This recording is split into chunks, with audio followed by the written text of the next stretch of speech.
আসলে আমি বিয়ে করবো না, বিয়ে না করলে এই মুহূর্তে তোর মাকে ডিভোর্স দিব, এই মুহূর্তে এখনই তোর মাকে নিয়ে যেদিকে দুই চোখ যায় তুই বের হয়ে যাবি।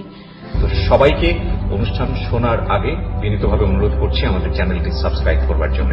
এখানে সাবস্ক্রাইব বাটনটি আছে, প্লিজ ক্লিক করবেন। পাশে একটা বেল বাটন আছে, বাটনটি অন করে নেবেন। সবার প্রতি রিকোয়েস্ট থাকছে। শুরুতেই আমার সঙ্গে কে রয়েছেন একটু পরিচয় করিয়ে দিতে চাই আপনাদের সঙ্গে। হ্যাঁ, আপনার নামটা একটু বলুন। হ্যাঁ, আমার নাম নিশি। নিশি, বয়স কত? 19 বছর 8 মাস। 19 বছর 8 মাস। কোথায় থাকছেন এখন? এখন আছি নর্দায়। নর্দাতে। আর জন্ম জেলা? আমার হোম ডিস্ট্রিক্ট হচ্ছে নোয়াখালী। নোয়াখালীতে। নোয়াখালী সদরে। এই অনুষ্ঠানটা শোনেন নিয়মিত? নিয়মিত বলতে একবারে সেই কলেজ লাইফ থেকে, কলেজ বলতে ইন্টার ফার্স্ট ইয়ার থেকে রেগুলার শোনেন? রেগুলার। তখন কি মনে হতো যে জীবনের গল্প কখনো এখানে এসে বলবেন? হ্যাঁ, তখন আমার মনে হতো, কিন্তু আমি তখন ভাবতাম যে আমি তো তখন নোয়াখালী ছিলাম, কলেজে ছিলাম, আসলে আমি এতই ভক্ত যে ইউটিউবে দেখতাম। আচ্ছা। তারপরে হচ্ছে আপনাদের যে 21শে ফেব্রুয়ারির পরে যে একটা বই ছিল, একটা আরজেকি দিয়ে আই লাভ আরজেকি প্রথম পেজে লেখা ছিল, তারপরে 10টা গল্পের। হ্যাঁ, ওই বইটা আমি ফার্মগেটে ছিলাম হোস্টেলে, তখন ওই বইটা আমি অনলাইনের মাধ্যমে নিই। বুঝতে পেরেছি, আপনি খুব ম্যাড ফ্যান। ঠিক আছে, শুনি আপনার জীবন গল্প ছোটবেলা থেকে, যেখান থেকে বলার আপনি বলুন প্লিজ। ছোটবেলা থেকে শুরু করতে হচ্ছে, আগে আমার আম্মুর দিক থেকে শুরু করি, যে কারণ আমার আম্মুর পর থেকে আম্মু হচ্ছে একটা নোয়াখালীরই একটা সদরের একটা সম্ভ্রান্ত ফ্যামিলির মেয়ে। আমার নানাও হচ্ছে একজন সাংবাদিক ছিল, তো ওই হিসেবে ওনাদের ফ্যামিলি ব্যাকগ্রাউন্ড খুবই ভালো। আমার নানুর বাবা ছিল ইঞ্জিনিয়ার, নানুরা সবাই। কিন্তু আম্মু অত পড়াশোনা করার সুযোগ পায় না, ক্লাস 10 পর্যন্ত পড়াশোনা করে। তো ক্লাস 10-এ সাবজেক্ট খারাপ হওয়ার পর আম্মু আর পড়াশোনা করায় না। আর আম্মু নিজে থেকে আগ্রহ ছিল না, আম্মু কাজের মাধ্যমে ছিল সবসময়, যে ঘরের কাজ করবে এই। তারপরে আম্মুরা হচ্ছে 3 বোন 2 ভাই। তো আম্মুর পর্যায়ক্রমে আম্মুর বিয়ে হয় হচ্ছে ফেনী জেলায় একজন আদম ব্যবসায়ীর কাছে বিয়ে হয়। তাই সেটা নানা জানতো না যে আম্মুর মানে যাকে মেয়েকে বিয়ে দিচ্ছে ছেলে আবার যে আদম ব্যবসা করতে জানে, যে বিজনেস করে, MA পাস ছেলে। কিন্তু উনি জীবিকার তাগিদে আদম ব্যবসা করতে বিদেশের লোক আনা, চিটিংবাজিও ছিল। তো নানা আবার এটা পছন্দ করতো না, কারণ নানা হচ্ছে অনেস্ট লোক, তারপরে আবার হচ্ছে মিডিয়ায় কাজ করে। নানা এটা কোনোভাবে নিতে পারতো না। তারপরে যাই হোক, মেয়ে বিয়ে দেওয়ার পরেও আম্মুরদের ঘরে হচ্ছে কি, আম্মুর সংসারে মানে আম্মু হচ্ছে সদরের নোয়াখালীর, আর আম্মুর বিয়ে হচ্ছে ফেনীতে, মোটামুটি অনেকটা দূর, অন্য একটা জেলা। তো ওইখানে বিয়ে হওয়ার পরে আম্মুর বিয়ে হওয়ার 13 বছর কেটে যায়, কোনো সন্তান হয় না। মোটামুটি এদিক থেকে কিন্তু আম্মু খুব একটা অশান্তিতে ছিল, মানে শ্বশুরবাড়ির থেকে অনেক কথা শুনতো, আবার এখানে বাড়িতে আসলে অনেক কথা শুনতো যে কেন ছেলে মেয়ে হয় না। তারপরে হচ্ছে এখানে আব্বুর দিক থেকে আম্মু কিন্তু হ্যাপি না। আব্বু আদা ব্যবসা করে, 6 মাস থাকে পালানো, 6 মাস থাকে বাড়িতে। কিন্তু আব্বুর একটা কি, ওনাদের আব্বুদের ফ্যামিলি আবার পুরোটাই শিক্ষিত। আব্বু আবার আমাদের ওখানে ফেনী জেলার সেক্টর কমান্ডার ছিল, মুক্তিযোদ্ধা। তো মুক্তিযুদ্ধের সেক্টর কমান্ডার থাকা অবস্থায় উনি, তারপরে ওই সময় আর ওই যে মুক্তিযুদ্ধের অতটা মূল্যায়ন করা ছিল না, উনি ওনার জীবিকা ছিল না, তো উনি আদা ব্যবসায়ী করতো। তারপরে আম্মুর অতটা খরচ বিয়ার করতো না, অনেক ফ্যামিলিতে শ্বশুরবাড়িতেই যে আমার দাদি করতো, কোন রকম মানে খাওয়া দাওয়া চলতো আর কি। আম্মু কোনোভাবে করতো না, যে ফ্যামিলি থেকে আসতো ওই ফ্যামিলি ভাবে। তারপরে আম্মু কিন্তু হ্যাপি ছিল, এটা কি দাদু আদর করতো। তো আম্মু যখন 13 বছর পর্যন্ত কোনো ছেলে সন্তান হয় না, আব্বু কি করলো, কোথা থেকে একটা মেয়ে এনে দিল, 7 মাস বয়সের, ছোট্ট একটা 7 মাস বয়সের মেয়ে। আম্মু জানে না যে কোত্থেকে এনে দিচ্ছে, কিন্তু আম্মু খুবই এক্সাইটেড, কারণ আম্মু হচ্ছে বড় খালা, মেজো খালা, বড় মামি, ওদের যত ছেলে মেয়ে হয়েছে সবগুলো ছেলে মেয়ে কিন্তু আম্মু মানুষ করছে। আম্মু একদম কোলে পিঠে খাওয়ানো সব কিছু আম্মু করছে। আম্মু বাচ্চাদের প্রতি খুব এক্সাইটেড ছিল, আর ওই বাচ্চাদের খুব আদর করতো। তো যখন একটা 7 মাস বয়সের বাচ্চা দেয়, আম্মুর বলে যে কি এটা আজকে থেকে তোমার। আম্মু আর কিছু জিজ্ঞেস করে না, আম্মু শুধু জিজ্ঞেস করছে যে মেয়েটার তো আমার। হ্যাঁ বুঝলাম, পুরো কাগজপত্র করে নিয়ে আসছো? হ্যাঁ কাগজপত্র করে নিয়ে আসছি, মেয়েটা হচ্ছে আজকে থেকে তোমার, এটা আমাদের মেয়ে, আমরা বড় করব। তারপরে ওই 7 মাস বয়সের মেয়ে, আম্মু জিজ্ঞেস করে যে মেয়েটার টাইম অফ বার্থ কবে। তো বললো যে আমি ওর মাকে জিজ্ঞেস করলাম যখন আনি, তখন ওর মাকে জিজ্ঞেস করলাম, বললো যে কি 1998 সালের 15 নভেম্বর। তো আম্মু এটা আবার লিখে রাখে। তারপরে হচ্ছে বাচ্চাদের ছোট যখন তাকে আবার এই যে হাম বা নিউমোনিয়ার জন্য টিকা দেওয়া হয় 5টা বা 7টা সামথিং, ঠিক জানি না। তো ওই টিকা দেওয়ার জন্য ওই টিকার কার্ডে ডেটটা উল্লেখ করে রেখে দেয়। তারপরে হচ্ছে আম্মু আমাকে বড় করতে, কিন্তু আব্বু আবার দিয়ে যায়, আর খবর নেই বাচ্চার, আর খোঁজ খবর নেয় না, আবার পালানো, টাকা মেরে দেয়, এই সেই বিদেশে ওর আসে, ওর টাকা মেরে দিচ্ছে, এইসব ঝামেলার ভিতরে নানা এইসব সহ্য করতে পারে না। অনেক এক পর্যায়ে ফেনীর থেকে লোক নোয়াখালী সদর পর্যন্ত পৌঁছায় যায়, নানুর বাড়িতে পর্যন্ত। আচ্ছা। তো নানা খুবই অপমান হচ্ছে লোকদের কাছে। তারপর নানা বলে কি আমি এখন মেয়েকে নিয়ে নিব, আমি 13 বছর পর্যন্ত 14 বছর হয়ে গেছে, মানে 13 বছর পর্যন্ত বাচ্চা হয় না। তো আমার যেই মেয়েটাকে 7 মাস বয়সে এনে দেয়, তার বয়স যখন 2.5 বছর হয়, ভাই 15 সামথিং, তখন নানা বলতেছে যে আমি আর রাখবই না, মেয়ে নিয়ে নেবো, হয়তো ওর আদম ব্যবসা ছাড়বে, নাহলে আমার মেয়েটা আমি একবারে ডিভোর্স করে নিয়ে নেব। নানা আব্বুকে প্রেশার কিক করে যে তুমি হয়তো আদম ব্যবসা ছাড়ো, আর নাহলে আমার মেয়েকে ছাড়ো। ওকে। উনি কোনো অ্যান্সারে না দেয়। আম্মু তারপর অনেক চিঠি, এখন চিঠির যোগ ছিল, ফোন ছিল না, খুব চিঠি লিখতো। তো আব্বু কোনো চিঠির রিপ্লাই করতো না। আচ্ছা। তো আম্মু অনেকবার চেষ্টা করে ওনাদের সাথে যোগাযোগ করা, যে কোনোভাবেই যেন সংসারটা না ভাঙে। আর তখন আবার আমি মানে 2.5 বছর একটা মেয়ে আছে, মেয়ের ভরণ পোষণ। তারপরে আমি কোনোভাবে জানি, এক পর্যায়ে নানা ডিভোর্স করে ফেলে। তখন আপনার বয়স 2.5 বছর? হ্যাঁ, আমার বয়স তখন 2.5 বছর। আচ্ছা। তখন নানা এক পর্যায়ে ডিভোর্স করে ফেলে। ডিভোর্স করানোর পরেও মানে আব্বু ডিভোর্স পেপারটা অ্যাকসেপ্ট করে না। তারপরে নানা ডিভোর্সটা পেপারটা দিয়ে আম্মুর দিয়ে সাইন করায় পাঠায়। পাঠানোর পরে কিন্তু মেয়ে যদি ডিভোর্স দেয় 3 মাস পরে কিন্তু ওটা কনফার্ম হয়ে যায়, ছেলে অ্যাকসেপ্ট করুক বা না করুক। কিন্তু ছেলে যখন কোনো ছেলে যদি ডিভোর্স দেয়, তখন মেয়ে সাইন করা ছাড়া ওই ডিভোর্সটা কনফার্ম হয় না। তো ডিভোর্সটা কনফার্ম হয়ে যায়। হয়ে যাওয়ার পরে আম্মু এখান থেকে এদিক দিয়ে কান্নাকাটি নানুর বাড়িতে। আর মামিরা ছিল একটু অন্যরকম, আর কখনোই কোনো ননদদের সহ্য করে না, মানে এই ভাইয়ের বউরা ননদদের সহ্য করে না। আবার একটা মেয়ে নিয়ে থাকবে, ডিভোর্সি, তার মানে অবশ্যই ওদের কষ্ট বের হবে। তারপর আম্মু ওইখানে থেকে সেলাই মেশিনে কাজ করতো, মোটামুটি টুকিটাকি কাজ করে মোটামুটি খরচ জোগাতো। তারপরেও এই যে নানা বলতো যে না, এভাবে তো মেয়েটার জীবন যায় না, দেখি মেয়েটাকে আবার একটা বিয়ে দিই। তারপরে আম্মুর একটা জায়গা থেকে বিয়ের প্রস্তাব আসে। তারপরে আম্মু বলে যে কি না, আমি করবো না বিয়ে। তারপরে হচ্ছে কি বল, আম্মু অনেক জায়গা থেকে আসে বিয়ে, তাই কয় না আমি করবো না, আমার মেয়ে আছে, আমার মেয়েকে নিয়ে কেটে যাবো। আম্মু আবার কি ফেনী থেকে যখন আসে আমাকে নিয়ে আসে, মানে হচ্ছে কি 2.5 বছর 7 মাস বছরের বাচ্চাটা, 7 মাসের একটা বাচ্চার মায়া উনি ছাড়তে পারে না, কারণ উনি আগে থেকে বাচ্চা পাগল ছিল। তারপর বাচ্চার মায়া ছাড়তে পারে না, উনি ওই বাচ্চা নিয়ে আসে। আবার যখন আমাকে নিয়ে 2.5 বছর বয়সে নানুর বাড়িতে উঠে, তখন আবার নানা বিয়ে দেওয়ার চেষ্টা করে। নানু আম্মু বিয়ে করতে চায় না। তারপরে এক পর্যায়ে একটা ফ্যামিলি আসে, ওখানে হচ্ছে ওনার হচ্ছে 5টা ছেলে মেয়ে। একটা একদম সবার ছোট যে, সেটা হচ্ছে 1.5 বছরের বাচ্চা, তার মানে দুধের বাচ্চা, মেয়ে বাচ্চা। তো ওনার ওয়াইফ হচ্ছে মারা যায়। তারপর আম্মুর বিয়ের জন্য আসার পরে ওই আম্মু বলে যে কি 5টা ছেলে মেয়ে, তারপরে বড় মেয়েটার বিয়ে হয়েছে, তার মানে ওরা এখন বড় হয়ে গেছে, 5টা ছেলে মেয়ের উপর আমি কি থাকতে পারবো? তারপর নানা বলে যে কি না, দেবো না, 5টা ছেলে মেয়ের উপরে আমার মেয়েকে দেবো না। এখানে আরো গ্রামের পরিবেশ, একবারে গ্রামের মধ্যে। নানুরা মোটামুটি নানুর বাড়িতে একটু মোটামুটি মানে পৌরসভার কাছাকাছি। তারপরে ওনারা যখন মানে একদম জেদ ধরে আছে যে ছেলেপক্ষ যে না, বিয়ে করে নিয়ে যাবে। আমার নানুদের ফ্যামিলি একটু মানে সম্ভ্রান্ত ফ্যামিলি, ভালো মেয়ে। ও মানে আশেপাশে খবর নিয়ে দেখছে যে ও নাকি বাচ্চাদের খুবই পাগল, তার মানে 5টা বাচ্চার উপর নিয়ে গেলে ওর মায়া ছাড়তে পারবে না, অবশ্যই আদর যত্ন পাবে মায়ের। তারপরে আরো যে মেয়েটা আছে, ওই মেয়েটা নিজের না, তার মানে ও নিজের অন্যের মেয়েকে এত আদর করে, তাহলে আমার 5টা বাচ্চাকে ও নিশ্চয়ই আদর করবে। ও তারপরে ওনারা জিদ ধরে আসছে যে বিয়ে করে ছাড়ানো কেন, যাবেই না। একদম পুরা ডাইনিং এ একদম একটা বিকেল আসছিল, বিকেল 4টার দিকে আসছিল, আম্মুর কাছ থেকে শোনা যে একদম রাতে 11টা পর্যন্ত ওনারা ডাইনিং থেকে যায় নাই, যা বললো যে আমরা যাবোই না, এখান থেকে বিয়ে না করে যাব না। তারপর পরের দিন বিয়ে হয়। আপনার মার? হ্যাঁ, আম্মুর আবার সেকেন্ড বিয়ে হয় ওই ফ্যামিলিতে 5টা ছেলেমেয়ের উপরে। তখন আপনি কোথায় ছিলেন? আমি আম্মুর সাথেই ছিলাম।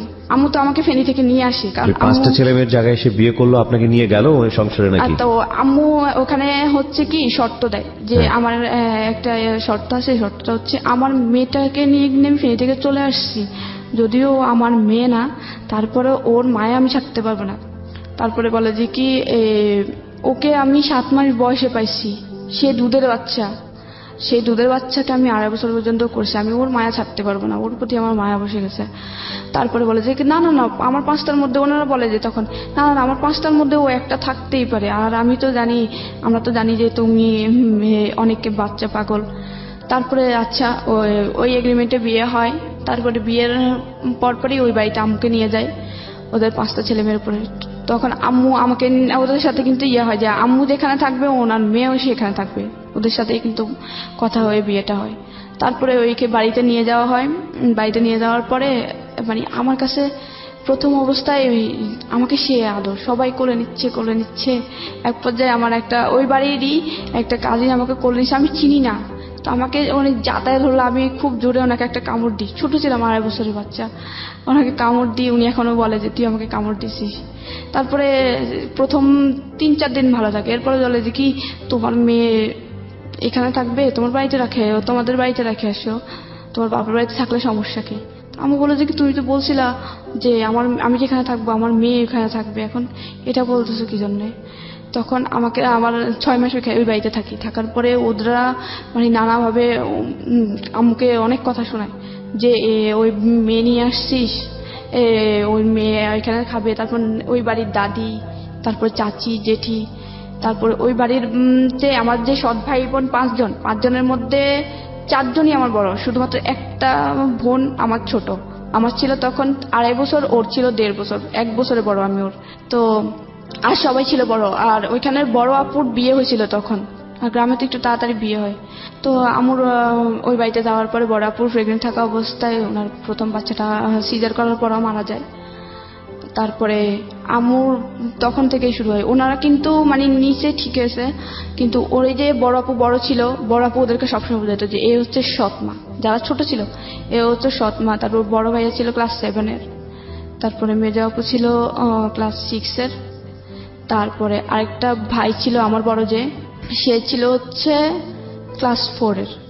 তারপরে ওদেরকে সবসময় বোঝাতো। তো ওই বড় আপু আর বড় ভাই আম্মুর সাথে মানে অগত্য ভাষায় গালাগালি করতো, কোনো কিছু হলে আম্মুকে বলতো যে চোর, এই সেই। আম্মু বাপের বাড়িতে যাইতো না, তাহলে চুরি করবে কি জন্য? আর আম্মুর বাপের বাড়িতে মানে এই বাড়ির তুলনায় আম্মুদের বাপের বাড়িতে সম্পত্তি পায় কয়েকশো গুণ আছে বেশি, কারণ আম্মুরা অনেক সম্ভ্রান্ত, ওরা কিন্তু অতটা মোটামুটি সব চলে আর কি, অতটাই জানা। তো আম্মুকে সবসময় মানে অনেক, তারপর বলতো যে কাজ পারে না। আম্মু হচ্ছে কি শহরে বড় হয়েছে, শহরের একটা, আম্মু কিন্তু আগে ঢাকায় ছিল, তারপরে বিয়ের আগে ওনাদের গ্রামের বাড়িতে যায়, তখন বিয়ে হয়। তারপরে আম্মু অত বেশি গ্রামের কাজ পারতো না, যে ধান সিদ্ধ করা, তারপরে চাটাই বানানো, বিয়ে শীতল পাটি বানানো, অত পারতো না।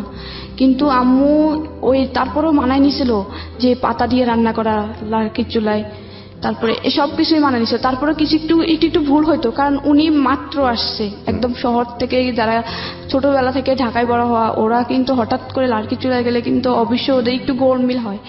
এত পরিমাণ কথা ছিল, আমার জেঠি কথা শোনাইতো, দাদু কথা বলতো, কোত্থেকে আনছে নবাবের বেটি, এই সেই যা পারতো বলতো। আর আমার শুধু কাঁদতো।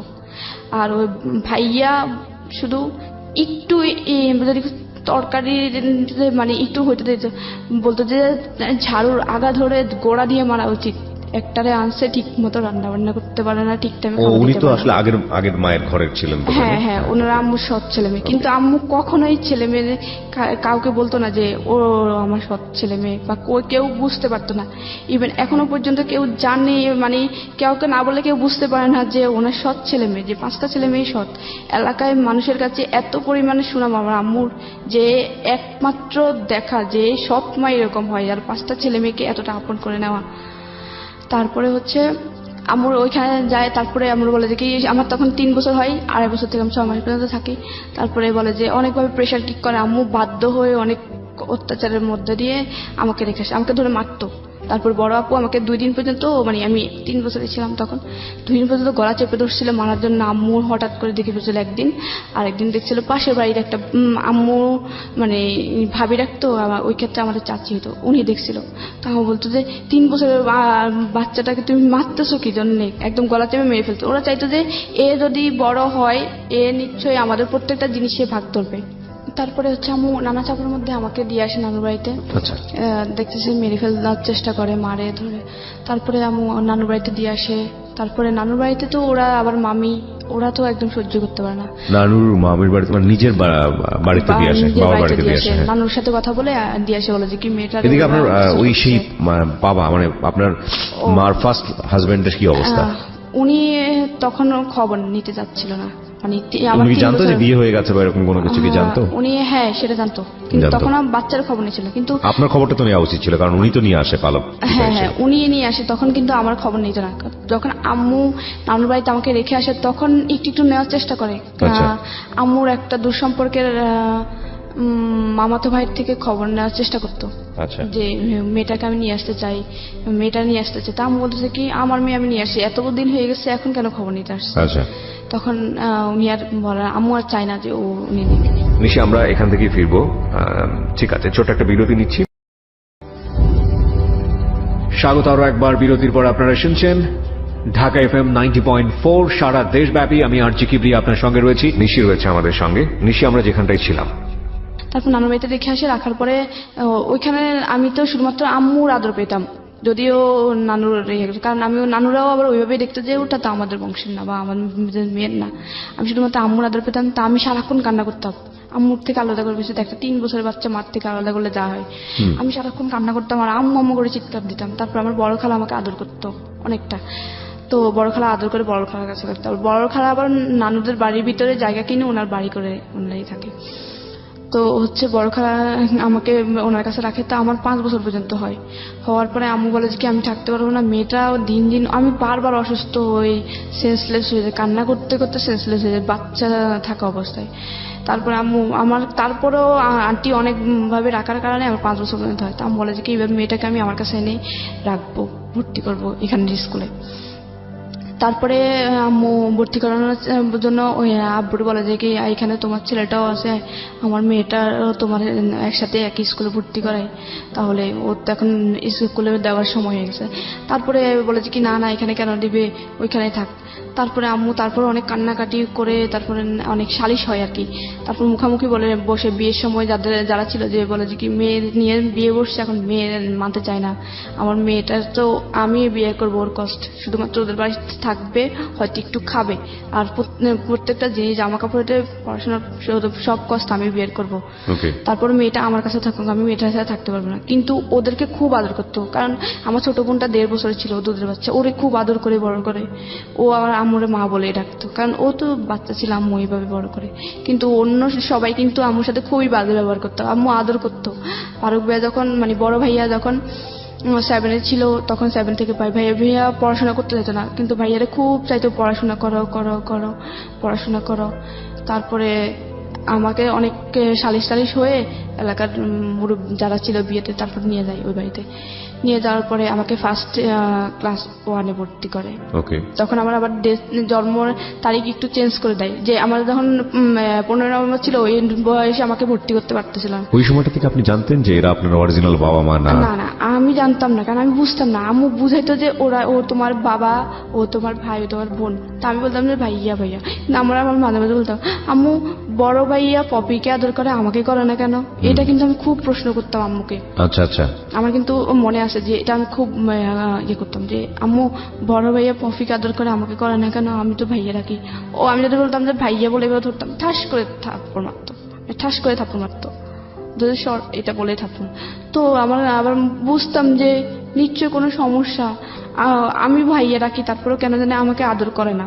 বড় আপু তো পাইলে যেখানে আমাকে একা পাবে সেখানে গলা চাপে, যেখানে একা পাবে সেখানে গলা চাপে।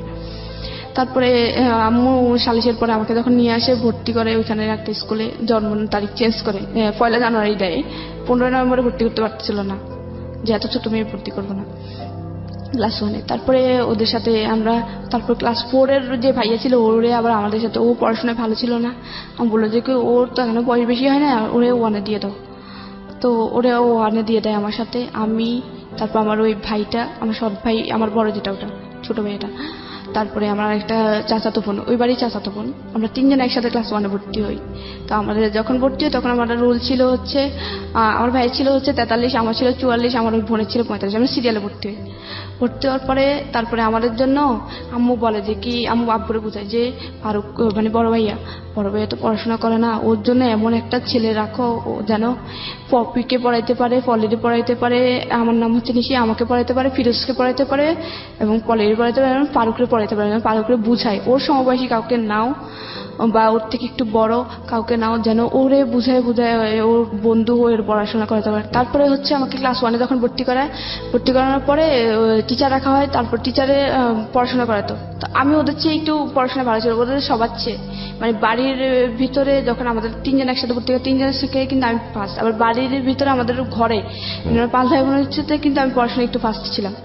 তো ক্লাস 1-এ যখন ভর্তি করানো হয় তখন আমার রোল ক্লাস 2-এ যখন উঠি, রেজাল্ট দেওয়ার পর আমার রোল 2-এ, ওদের সবার চোখ কান একদম উপরে উঠে যায় যে ওই মেয়েরে আমরা এত ইয়ে করি, ওর তো দেখা যাচ্ছে সম্ভাবনাময় যে ও বড় হলে কি যদি এরকম পড়াশোনা আগে যায় কিন্তু ও কোনো কিছুতে কিন্তু কমতি থাকবে না, কারণ ওর মা মোটামুটি কিন্তু পড়াশোনা করছে, ওরা কিন্তু ওইভাবে আগাবে। তো আমি কিন্তু শুধু আমাকে একা চেষ্টা করতো না, সবাই নিয়ে চেষ্টা করতো। তো যখন রুল 2 হয় তখন ওদের চোখ কান উপরে, তখন ওরা চিন্তা করে যে আমাকে মেরে ফেলবে যেভাবে হোক। তখন আমি আমার ভাই ছোট ভাইয়ের সাথে খেলতেছিলাম, আমরা একসাথে পড়তাম, তো এই জন্য একসাথে খেলতাম। তো মাঠের মধ্যে খেলতাম, মাঠের পাশে একটা তাল গাছ ছিল, তাল গাছের কিন্তু চারপাশে পাতাগুলো ছড়াই থাকে, মানে যে তালের যে ঢাল না, পাতার যে ইয়ে থাকে, ডাঁটি থাকে, ডাঁটির মধ্যে কিন্তু করাতের মতো ধার থাকে। তো এরকম ছোট একটা তাল গাছ, তো তাল গাছের করাতগুলো দাঁড়ানো ছিল, এইভাবে পাখাগুলো বানানো। তো ও এরকম গোল্লা দৌড় বলতাম আমরা গ্রামের বাসায়, তো গোল্লা দৌড় খেলছিলাম। ওই ভাইদের আগে বড় আপু শিখে দেয় যে ও খেলার সময় ও যখন তাল গাছের সাইড দিয়ে যাবে ওরা ধাক্কা মারবে যেন তাল গাছের ওইখানে পড়েও যেন 2 ভাগ হয়ে যায় একদম।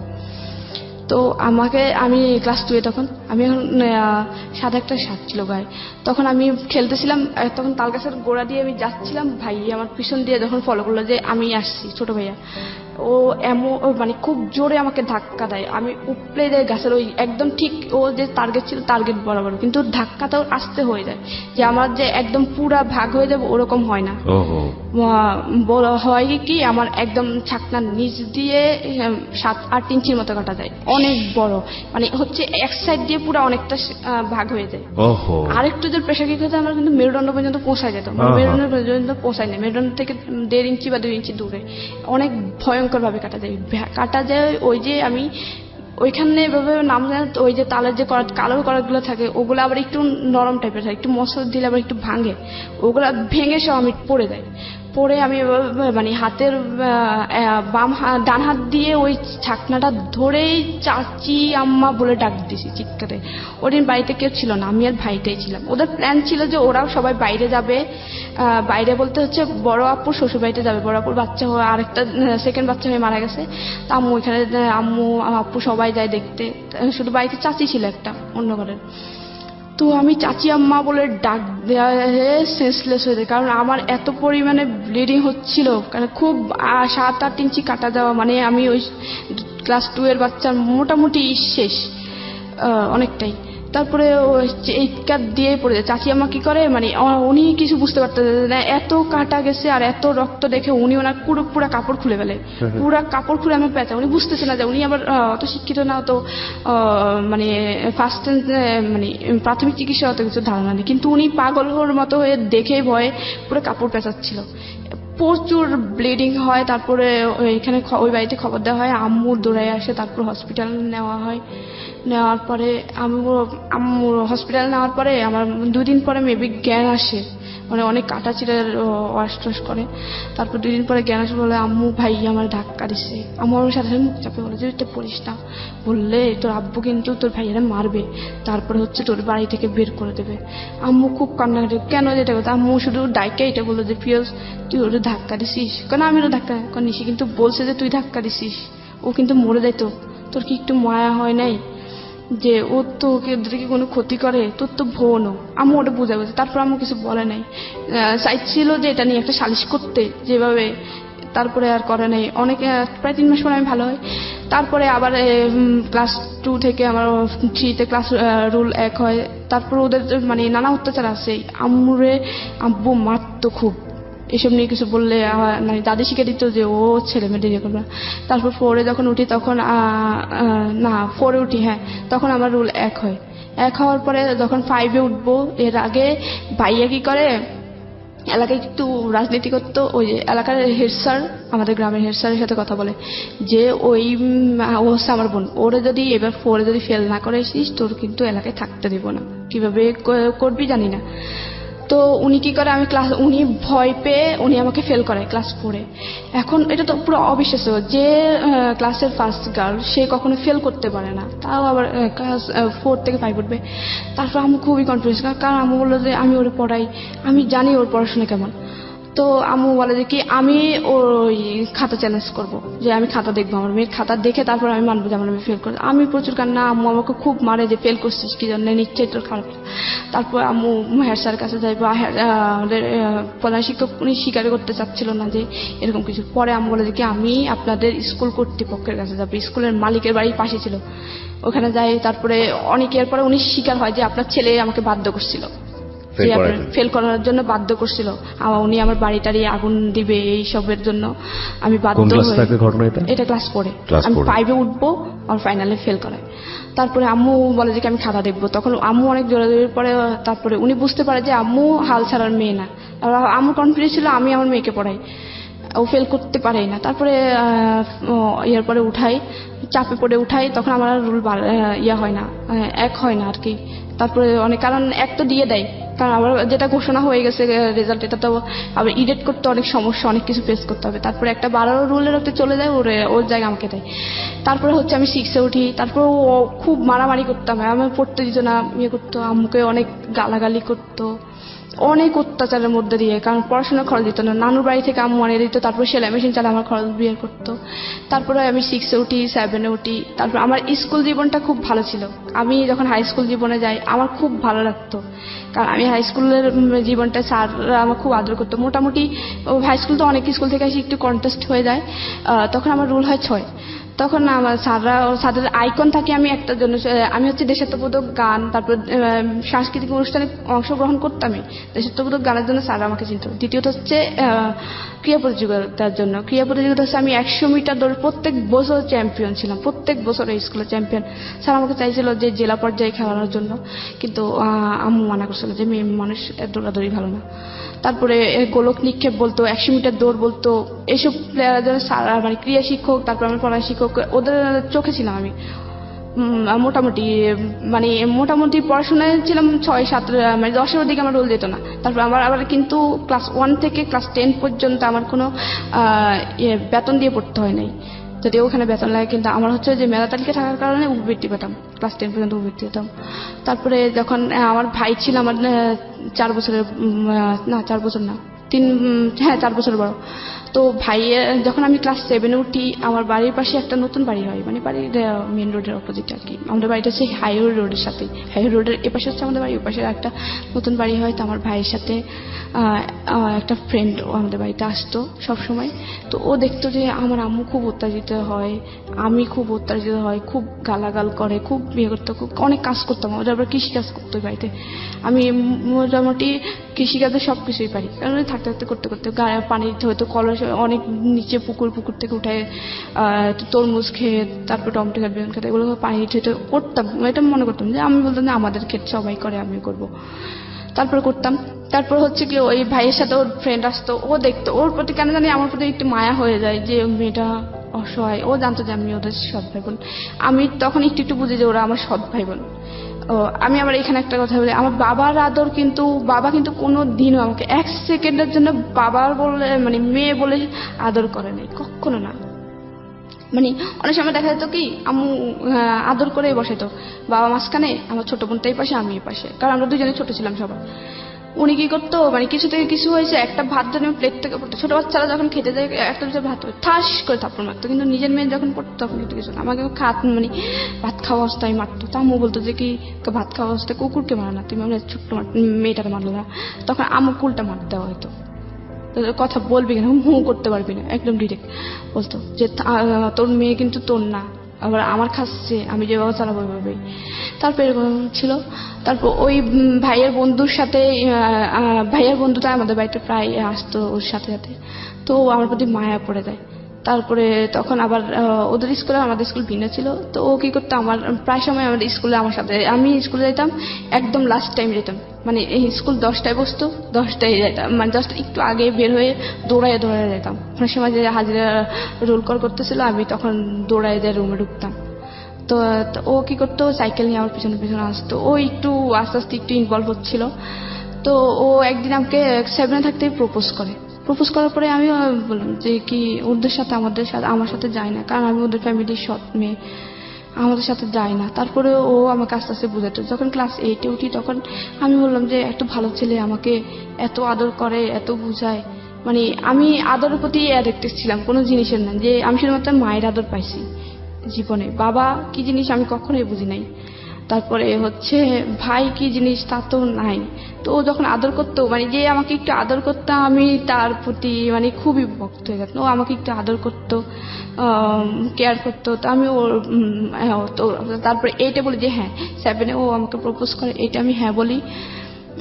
তারপরে হ্যাঁ বলার পরে আমাদের প্রেমটা একটু কন্টিনিউ থাকার পরে জেএসসি পরীক্ষা ছিল, জেএসসি পরীক্ষা দেওয়ার পরে ও হঠাৎ করে বলে যে কি আমার বোন বলছে যে আপনার সাথে কথা না বলতে, ও আমাকে আপনি করে বলতে, আমি আপনাকে বলতে, কথা না বলতে। আমি কেন জানি ওই জেএসসি পরীক্ষার সময় আমার সমাজ পরীক্ষা ছিল, আমি খুব কান্না করি যে ও কেন আমার সাথে কথা বলবে না। ও হঠাৎ করে বলতেছে যে আমি আপনার সাথে রিলেশনটা কন্টিনিউ করবো না, আমার বোন বলছে আপনার সাথে কথা না বলতে, ওর বোন আবার ব্যাপারটা একটু জানে।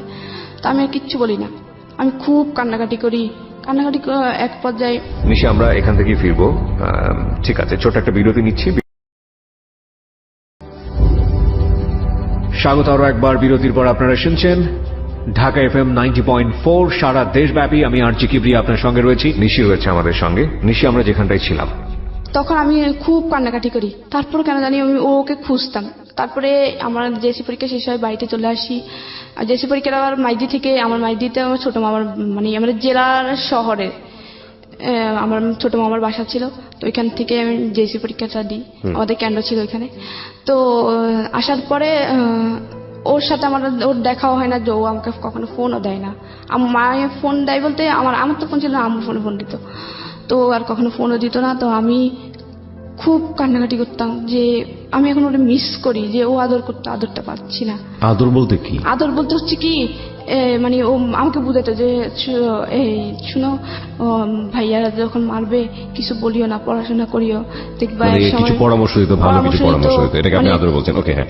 খুব মায়া করতো যে এটা করো না, এটা করো না, এই কেয়ার করতো যে অসুখ হলে এই করো। তারপরে আমি মানে কেন জানি ওরে খুব মিস করতাম এই টাইমটাতে। মিস করার এক পর্যায়ে আমি ক্লাস 9-এ উঠি। ওঠার পরে আমি ওর মানে স্কুল আসার সময় ওর মিস করতাম। ও আগে আমার স্কুলে আসার সময় পিছন পিছন আসতো, আবার স্কুল ছুটি হলেও পিছন পিছন যাইতো। ও ছিল অন্য স্কুলে, ও লেজার টাইমে পালাই চলে আসতো আমার জন্য। আইসা তারপরে আমার ছুটির টাইমে স্কুলের সামনে দাঁড়িয়ে থাকতো, একসাথে যেতাম। তারপরে হচ্ছে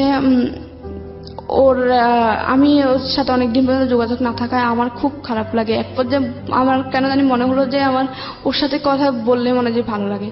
তো এরকম সবরাত ছিল, আমি সবার কাছ থেকে শুনতাম যে সবরাতে আমার কাছে কিছু চাইলে মনে হয় সবাই বলতো যে পাওয়া যায়।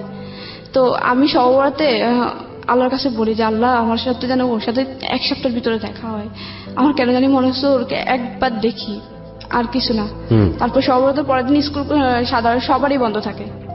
তারপরে এর পরের দিন হচ্ছে স্কুল ছুটি হয়। হঠাৎ করে আমি বাড়ি থেকে বের হয়ে স্কুল দিকে যাচ্ছি হেঁটে, ও হঠাৎ দেখি যে ও পিছন দিয়ে দৌড়ায় আসে। এরপর আমি ওরে দেখে আমার কিন্তু রাগ, কারণ ও হঠাৎ করে আমাকে সাথে সাথে কথা বলা অফ করে দিছে। আমি যদিও চাইছি যে ওর সাথে দেখাও, কিন্তু আমার মধ্যে একটা রাগ কাজ করছিল। তখন আমি আরো জোরে জোরে হাঁটতাম, কারণ আমি ওই যে দৌড়ে ফার্স্ট ছিলাম 100 মিটার দৌড়ে, আমি খুব জোরে হাঁটতাম। আমার সাথে হাঁটে ও পারতো না, আমি খুব দৌড়ায় হাঁটে ওর সামনে অনেক সামনে চলে যায়। বলেছে কি দাঁড়ান না, আমি আপনার জন্য দৌড়ে আসলাম, আপনি এত জোরে হাঁটতেছেন কেন, মেয়ে মানুষ এত জোরে হাঁটে কিভাবে? তারপর আমি বললাম যে মনে মনে বললাম যে এতদিন পরে আসছে আমার খবর নিতে, আমি কথা। তো আবার আম্মুর ফোন দেয়, আবার কন্টিনিউ হয় রিলেশনটা কন্টিনিউ হওয়ার পরে ক্লাস 9-এ আমি কেউ জানতো না তখন যে আমি ওর সাথে কথা বলি, কেউই জানতো না তখন। ক্লাস 9-এর ফাইনাল পরীক্ষা ডিসেম্বরে 2012 সালে আমার ফাইনাল পরীক্ষা চলছিল। 2 বিশেষ সাবজেক্ট পরীক্ষা গেছিল 2012 সালের 4 ডিসেম্বর হচ্ছে। ওর সাথে আমি রাত্রে সন্ধ্যার সময় কথা বলছি, লুকায় কথা বলতাম, উনি একটা মিস দিলে ফোন দিত, আমার ফোন দিয়ে। তারপরে যখন ও সন্ধ্যা কথা বলি, তারপর হঠাৎ করে এখানে একটা কথা, ওর এর আগে কিছুদিন জ্বর ছিল, প্রচুর জ্বর ছিল। জ্বর থাকার পরে ও অনেক ওষুধ খায়, অনেক ডাক্তার কাছে যায়, হসপিটালে যায়, কোনো কিছুতে ওর জ্বর ভালো হচ্ছিল না।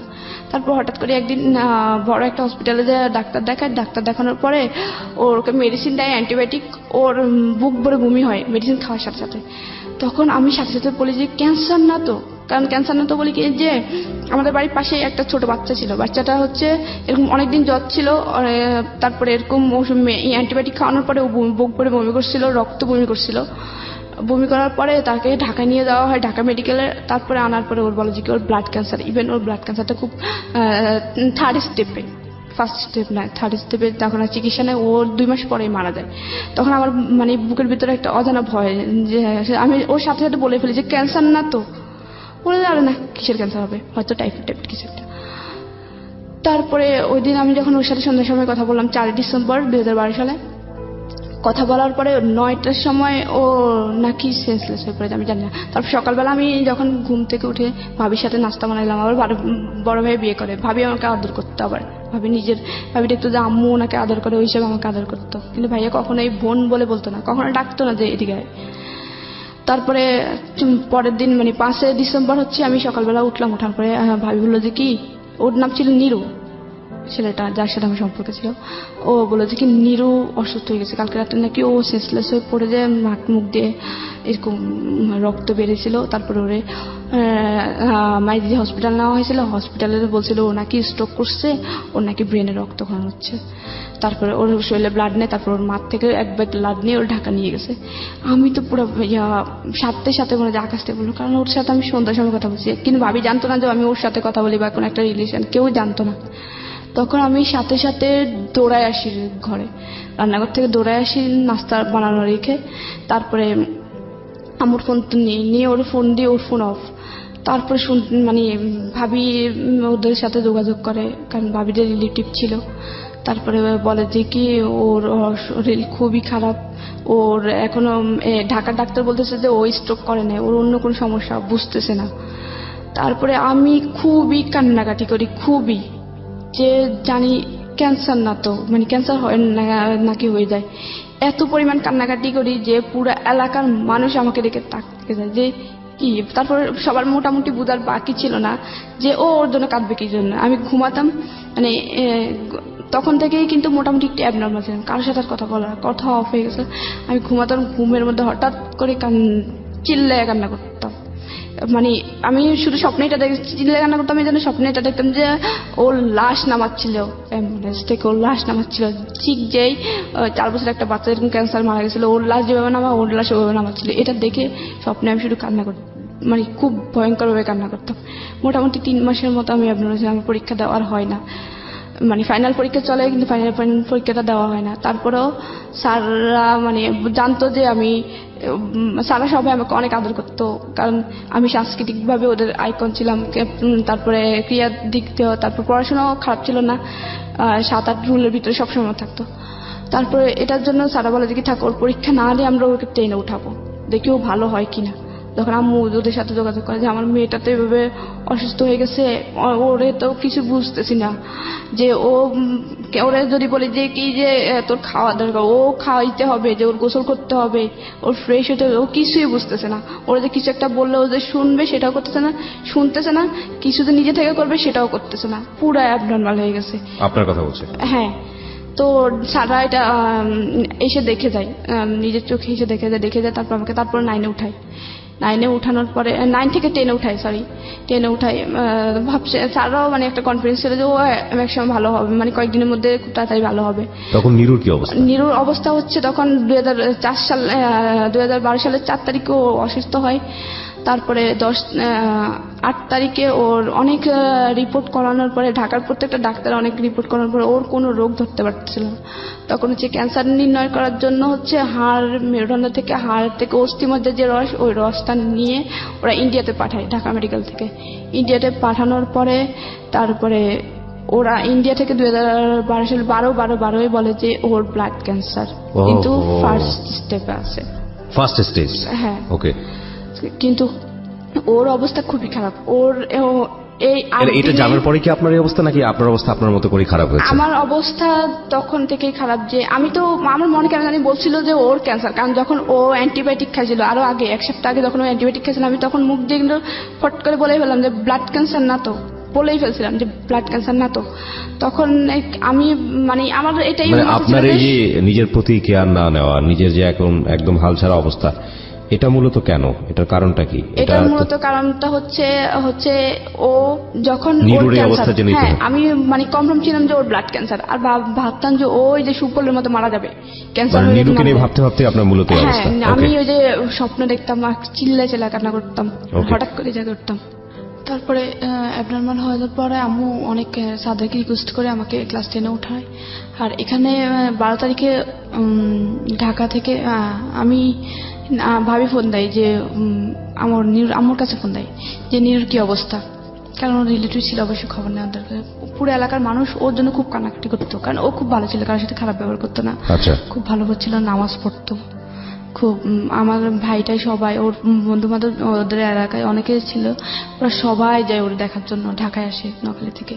ওরা ছোট ছোট ছিল কিন্তু সবাই একসাথে আসে ঢাকায় ও দেখার জন্য। ওর আম্মু আব্বু এত পরিমাণে কান্না করে। আমার লাস্ট মনে আছে যে 12 তারিখে আমি একবার ফোন দিয়েছিলাম, মানে মোটামুটি কেন জানি মনে হলো যে ওরা একবার ওর আম্মুর কাছে ফোন দিই, ভাবি থেকে ওর আম্মুর নাম্বার নেই। ওর আম্মু এত পরিমাণ কান্না করে, আর ক্যান্সারটা বলতে পারে না। তখন আমি মানে আর করে না, ভাবি বলে যে ক্যান্সার। আমার অবস্থা আরো খারাপ হয়। তখন ওর প্রথম কেমো দেওয়া শুরু করে, আমার অবস্থা আরো খারাপ হয়। আমি শুধু স্বপ্নে দেখতাম, আর এদিক দিয়ে আম্মুকে যা তা বলতো যে মেয়ে হয়েছে, সে হয়েছে, এখন মেয়ে পাগল হয়েছে, অন্য ছেলের জন্য অগদ্য ভাষায় আম্মুকে গালাগালি করতো, আব্বু গালাগালি করতো, আর চাচিরা যা তা কম খারাপ খারাপ কথা শোনাইতো, দাদি জেঠিরা খুব খারাপ খারাপ কথা শোনাইতো। তারপরে আমি যে এরকম কান্নাকাটি করতাম, আমাকে এর উপর ধরে বড় আপু মারতো, মেজো আপু মারতো, যে এরকম রাত্রে হঠাৎ করে কান্না করে, হঠাৎ করে চিল্লে ওঠে, কান্নাকাটি করে, ঘুমাইতে পারি না, এসে ওদের বিরক্তির কারণ হয়ে দাঁড়াইলাম। তারপর ওরা আমাকে ধরে এই অবস্থায় মারতো। তা আম্মুর কাছে নিয়ে ঘুমাইতো। ও এখানে আবার কথা আছে, আব্বু যখন আমি যখন ক্লাস পড়ে থাকি, আব্বু আবার বিদেশে যায়, আসতে তখন যখন এই অবস্থা ছিল, তখন আব্বু দেশে আসে, তখন আবার আম্মুকে মানে, কিন্তু বিদেশে থাকা অবস্থায় কখনো আমার পড়ালেখার কষ্ট বের করতো না। আমার তো পড়ালেখার কষ্ট আসতো না, বেতন লাগতো না, আমি উল্টা মুভি পেতাম। আম্মু নিজেই নাম থেকে আর নিজে সিলাই মেশিন দিয়ে চালাইতো। তো হচ্ছে আসে আব্বু কি করে, একটা বলে যে কি বিয়ে দিয়ে দিই মেয়েটারে, আর পড়াশোনা করার দরকার নাই। আর আমাদের বাড়িতে আগের যারা বড় আপুরা, তাদেরকে কাউকে 8 পাস করতে দিত না, মানে একটা কুসংস্কার যে মেয়েরা বড় পড়াশোনা করলে খারাপ হয়ে যায়, এই সেই প্রেম টেমে জড়াবে। তারপর ওরা প্রেম টেমে জড়াইছে, কিন্তু মানে ক্লাস 8-এই বিয়ে দিয়ে দিচ্ছে, কাউকে পড়তে নেয়। আমি মাত্র 9-এ গেছি, আমি আর আমার চাচাতো বোনটা। ওই ভাইটা আর পড়াশোনা করে না, ও আমার সাথে যে পড়ছিল ক্লাস 1 থেকে। তখন আমি ক্লাস 10-এ যাই, তারপরে ক্লাস করা শুরু করি না, ক্লাস 3 মাস পর্যন্ত যাই। তারপর 3 মাস পরে নিরু সুস্থ হয়ে, মানে মোটামুটি সুস্থ হয়ে 1 সপ্তাহের গ্যাপে ও বাড়িতে আসে। ডাক্তার বলে যে 1 সপ্তাহ বাড়ি থেকে ঘুরে নিয়ে আসেন। তখন ও 1 সপ্তাহ পরে যখন আসে, ও সবার থেকে শুনে বুঝতে পারে যে আমার এই অবস্থা। ও এসেই 1 ঘন্টা পরে আমার সাথে দেখা করার জন্য বাড়িতে আসে। আর সবাই ওরে দেখে সবাই বাড়িতে চলে আসে, আমাদের বাড়িতে চলে আসে। এসে ওরে দেখতেছে, পুরো এলাকার সবাই ওদের বাড়িতে ভিড়। আমাদের বাড়ি ও যখন আসে সাথে সাথে, তারপরে ও যখন আমাদের বাড়িতে আসে আবার অনেক লোক আমাদের বাড়িতে আসে ও আমাকে দেখে ওরে যখন আমি দেখি তখন আমি অনেকটা আস্তে আস্তে ওর দেখার পর আস্তে আস্তে নর্মাল হতে শুরু করি। তারপর থেকে ওর গ্যাপে ওর বাড়িতে আসতো। তখন ওর হাইট আসতো কেমন ছিল, একদম পুরো চুল পড়ে গেছিল। ও খুব লম্বা ছিল আর ওর খুব হেলদি ছিল, ফিটনেস খুব ভালো ছিল। তার ফিটনেস সব নষ্ট। আমি ওরে দেখে অন্যরকম একদম তাকাই থাকি, কি দেখতেছি আমি তো বুঝতাম। তারপরে ও আমাকে আস্তে আস্তে ওর সাথে চলে তারপর ডাক্তার যখন আমার আম্মু যখন ডাক্তার দেখা, তারপর বললো যে কি ওর সাথে কথা বলতে দিত। ডাক্তার বলছিল যে নিরুর সাথে কথা বলতে দিও না, কারণ ও নিরুর কারণে এই অবস্থা। ওকে ও যত নিরুকে দেখবে, নিরুর কাছে থাকবে, ও তত স্বাভাবিক হবে ইনশাল্লাহ। তখন আমি ওর নিরুকে দেখার পর আস্তে আস্তে স্বাভাবিক হই। ও আসার পর থেকে ও প্রথম অবস্থায় স্বাভাবিক হয় না, 2-3 বার আসার পর আস্তে আস্তে স্বাভাবিক হয়। তারপর আবার স্কুলে যায়। তারপর ও আবার আগের মতো ওর পড়াশোনা অফ হয়ে যায়। ও তখন ক্লাস 10-এ পরীক্ষা দেওয়ার কথা ছিল, যখন ও অসুস্থ হয় ওর পড়াশোনা অফ হয়ে যায়। তো আমি আবার স্বাভাবিক হওয়ার আবার স্বাভাবিক হই। তারপরে স্কুলে যাওয়া শুরু করি। তারপর স্কুলে ও আবার আগের মতো সাইকেল নিয়ে দৌড়ে যেত। ও সাইকেল চালানো নিষেধ ছিল, তারপরে সাইকেল নিয়ে যাইতো। অনেক সময় ওর কিন্তু প্রায় সময় জ্বর থাকতো, যে ক্যান্সার রোগীদের সবসময় জ্বর থাকে, ওদের গা গরম থাকে। আর ওদের জ্বর হলে ব্লাড হিমোগ্লোবিন কমতে থাকে। তখন আমি তারপরে যাইতো জ্বর টর নিয়ে আমার সাথে স্কুলে দৌড়াইতো। ও আর স্কুলে যেত না। তারপরে আমি ওর কোন ক্লাসে পড়তো তখন? ও এসএসসি দেওয়ার কথা ছিল যখন ও অসুস্থ। আর আমি তখন ক্লাস 10-এ উঠতেছি। ওকে। ফাইনাল পরীক্ষা ছিল 9-এর ফাইনাল পরীক্ষা, 10-এ উঠে যাই। আমার পরীক্ষা ছাড়াই 10-এ উঠায় ছাড়া। তারপরে উঠার পরে আবার যখন ক্লাস 10-এ উঠে একটু স্বাভাবিক হই, তারপরে স্কুল ক্লাস করে স্যাররা খুব আদর করতো আমাকে। তো আমাকে একদিন স্যার বললো যে তোমার এম ইন লাইফ কি? আমি তো সবসময় বলতাম যে স্যার আমি আর্মি অফিসার হব। সব সময় আমার ওই আর্মিদের প্রতি খুব ইন্টারেস্টিং ছিলাম। যে একটা যে আর্মি হওয়ার প্রথম কারণ হচ্ছে আইন থাকবে। আইন থাকলে তখন আমার অন্যায় প্রতিবাদ করার একটা ক্ষমতা থাকবে। যে আমার আম্মুর সাথে যে অন্যায়গুলো হয় বা আমার সাথে যেসব হয়েছে ওগুলো করতে পারবে না। অন্তত আর্মি হতে চাইতে এই জন্যই যে যেন ভাইয়ার আর খারাপ ব্যবহার না করে। ভাইয়া হয়তো কি মুখ সামান্য ব্যাপার, যে ডাইনিং টেবিলের উপর যদি শুধু মগে যদি পানি না থাকতো, সাথে সাথে মগটা ভাঙতো, টেবিলে চেয়ারের সাথে বাড়ি মেরে মগটা ভাঙতো। আর এত নোংরা ভাষায় গালি তো আম্মুকে, মানুষের এগুলা বাইরের মেয়ে ছেলেকে বলে না। আর ওর তো মা, সৎ মা হোক মা, আম্মু তারপরে খুব আদর করতো, খুব কাছে টেনে। তারপরে আমি পড়াশোনা চালাই। তারপরে আমাকে বিয়ে দেওয়ার চেষ্টা করে। নিশি, আমরা এখান থেকে ফিরব।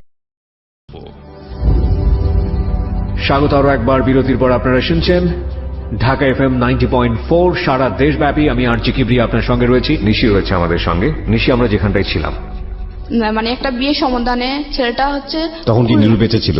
হ্যাঁ, নিরু বেঁচে ছিল। ওকে। তারপর নিরু মোটামুটি একটু সুস্থ, তারপরে কেমন চলতেছে। এদিক দিয়ে আমি স্কুলে যাওয়া শুরু করি। তারপর পড়াশোনা আবার কন্টিনিউ করি। আবার আমাকে বিয়ে দেওয়ার চেষ্টা করে, যে মেয়ে প্রেম টেম করে। সবাই তো জেনে গেছে যে আমার সাথে ওর সাথে সম্পর্ক। যখন অ্যাবনর্মাল হই তখন পুরো এলাকা জুড়ে আর 3-4 গ্রাম জেনে গেছে যে আমার সাথে ওর সম্পর্ক আছে অ্যাবনর্মাল হওয়ার পর থেকে। তখন আমাকে বিয়ে দেওয়ার চেষ্টা করে আব্বুরা। আমার বড় আপু আমাদের একটা বিয়ে সমাধানে। তো ছেলেটা আগে একটা বিয়ে করছে, তখন আমি ক্লাস 10-এ পড়ি। আগে একটা বিয়ে করছে, বউ চলে গেছে। তারপর আমাকে বিয়ে দেওয়ার চেষ্টা করে। আমি বলে যে কি ওই ছেলের বয়স বেশি। তারপর আবার ও বিয়ে করছে। আমি অবিবাহিত মেয়ে, কেন আমি এরকম বিবাহিত ছেলের কাছে বিয়ে দেবো? তারপরে আবার ছেলেটা হচ্ছে খুলনা নোয়াখালী থেকে বহুত দূর। আমি বলে যে কি এত দূর আমি মেয়েকে বিয়ে দেবো আশেপাশে, যেন আমি যা দেখতে পারি, কারণ ওর আর কেউ নেই, একমাত্র আমি। যে একটা ভাই থাকলে আমি দূরে বিয়ে দিতাম, ভাই যায় দেখতো। বাবা থাকলে বাবার যায় দেখতো, ওইভাবে বিয়ে দিতাম। তারপর অনেক কষ্ট বিয়েটা আম্মু ক্যান্সেল করে। ওটার পরে আম্মুকে অনেক খারাপ ব্যবহার করে। আর আম্মু যখন আমি একটু সুস্থ হই তখন থেকে আম্মু আমার হাতে ফোন দেখতো, আম্মু আমাকে ধরেই মারতো। আম্মু চাইতেন আমি নিরুর সাথে কথা বলি, কিন্তু আম্মু নিজেই নিরুর জন্য কোরআন খতম করায়। তারপরে অনেক নামাজ পড়ে, নফল নামাজ পড়ে। নিরুর জন্য, যেন নিরু সুস্থ হয়। নিরুকে আম্মু খুব আদর করতো। তারপরে কিন্তু আম্মু চাইতো না যে আমি নিরুর সাথে রিলেশন রাখি। আম্মু আমাকে সবসময় ভাড়া রাখতো যেন আমি ওরে কখনো ভাবে ফোন না দিই। তো নিরু আমার পাশাপাশি যাইতো স্কুলে। তো আমার এলাকায় আমার ওই ভাইটা পুরো দিয়ে গেছে যেন আমাকে কোনোভাবে নিরুর আশেপাশে দেখলে বা নিরু আমার আশেপাশে থাকলে যেন ভাইয়াকে ইনফর্ম করে। আর ভাইয়া ওই এলাকায় একটু রাজনীতিতে প্রভাবশালী ছিল। তো আশেপাশে দিয়ে মানে আমি রাস্তা দিয়ে গেলে যদি কোনোভাবে দেখতো নিরু আমার পাশে এসে বাড়িতে খবর চলে যেত।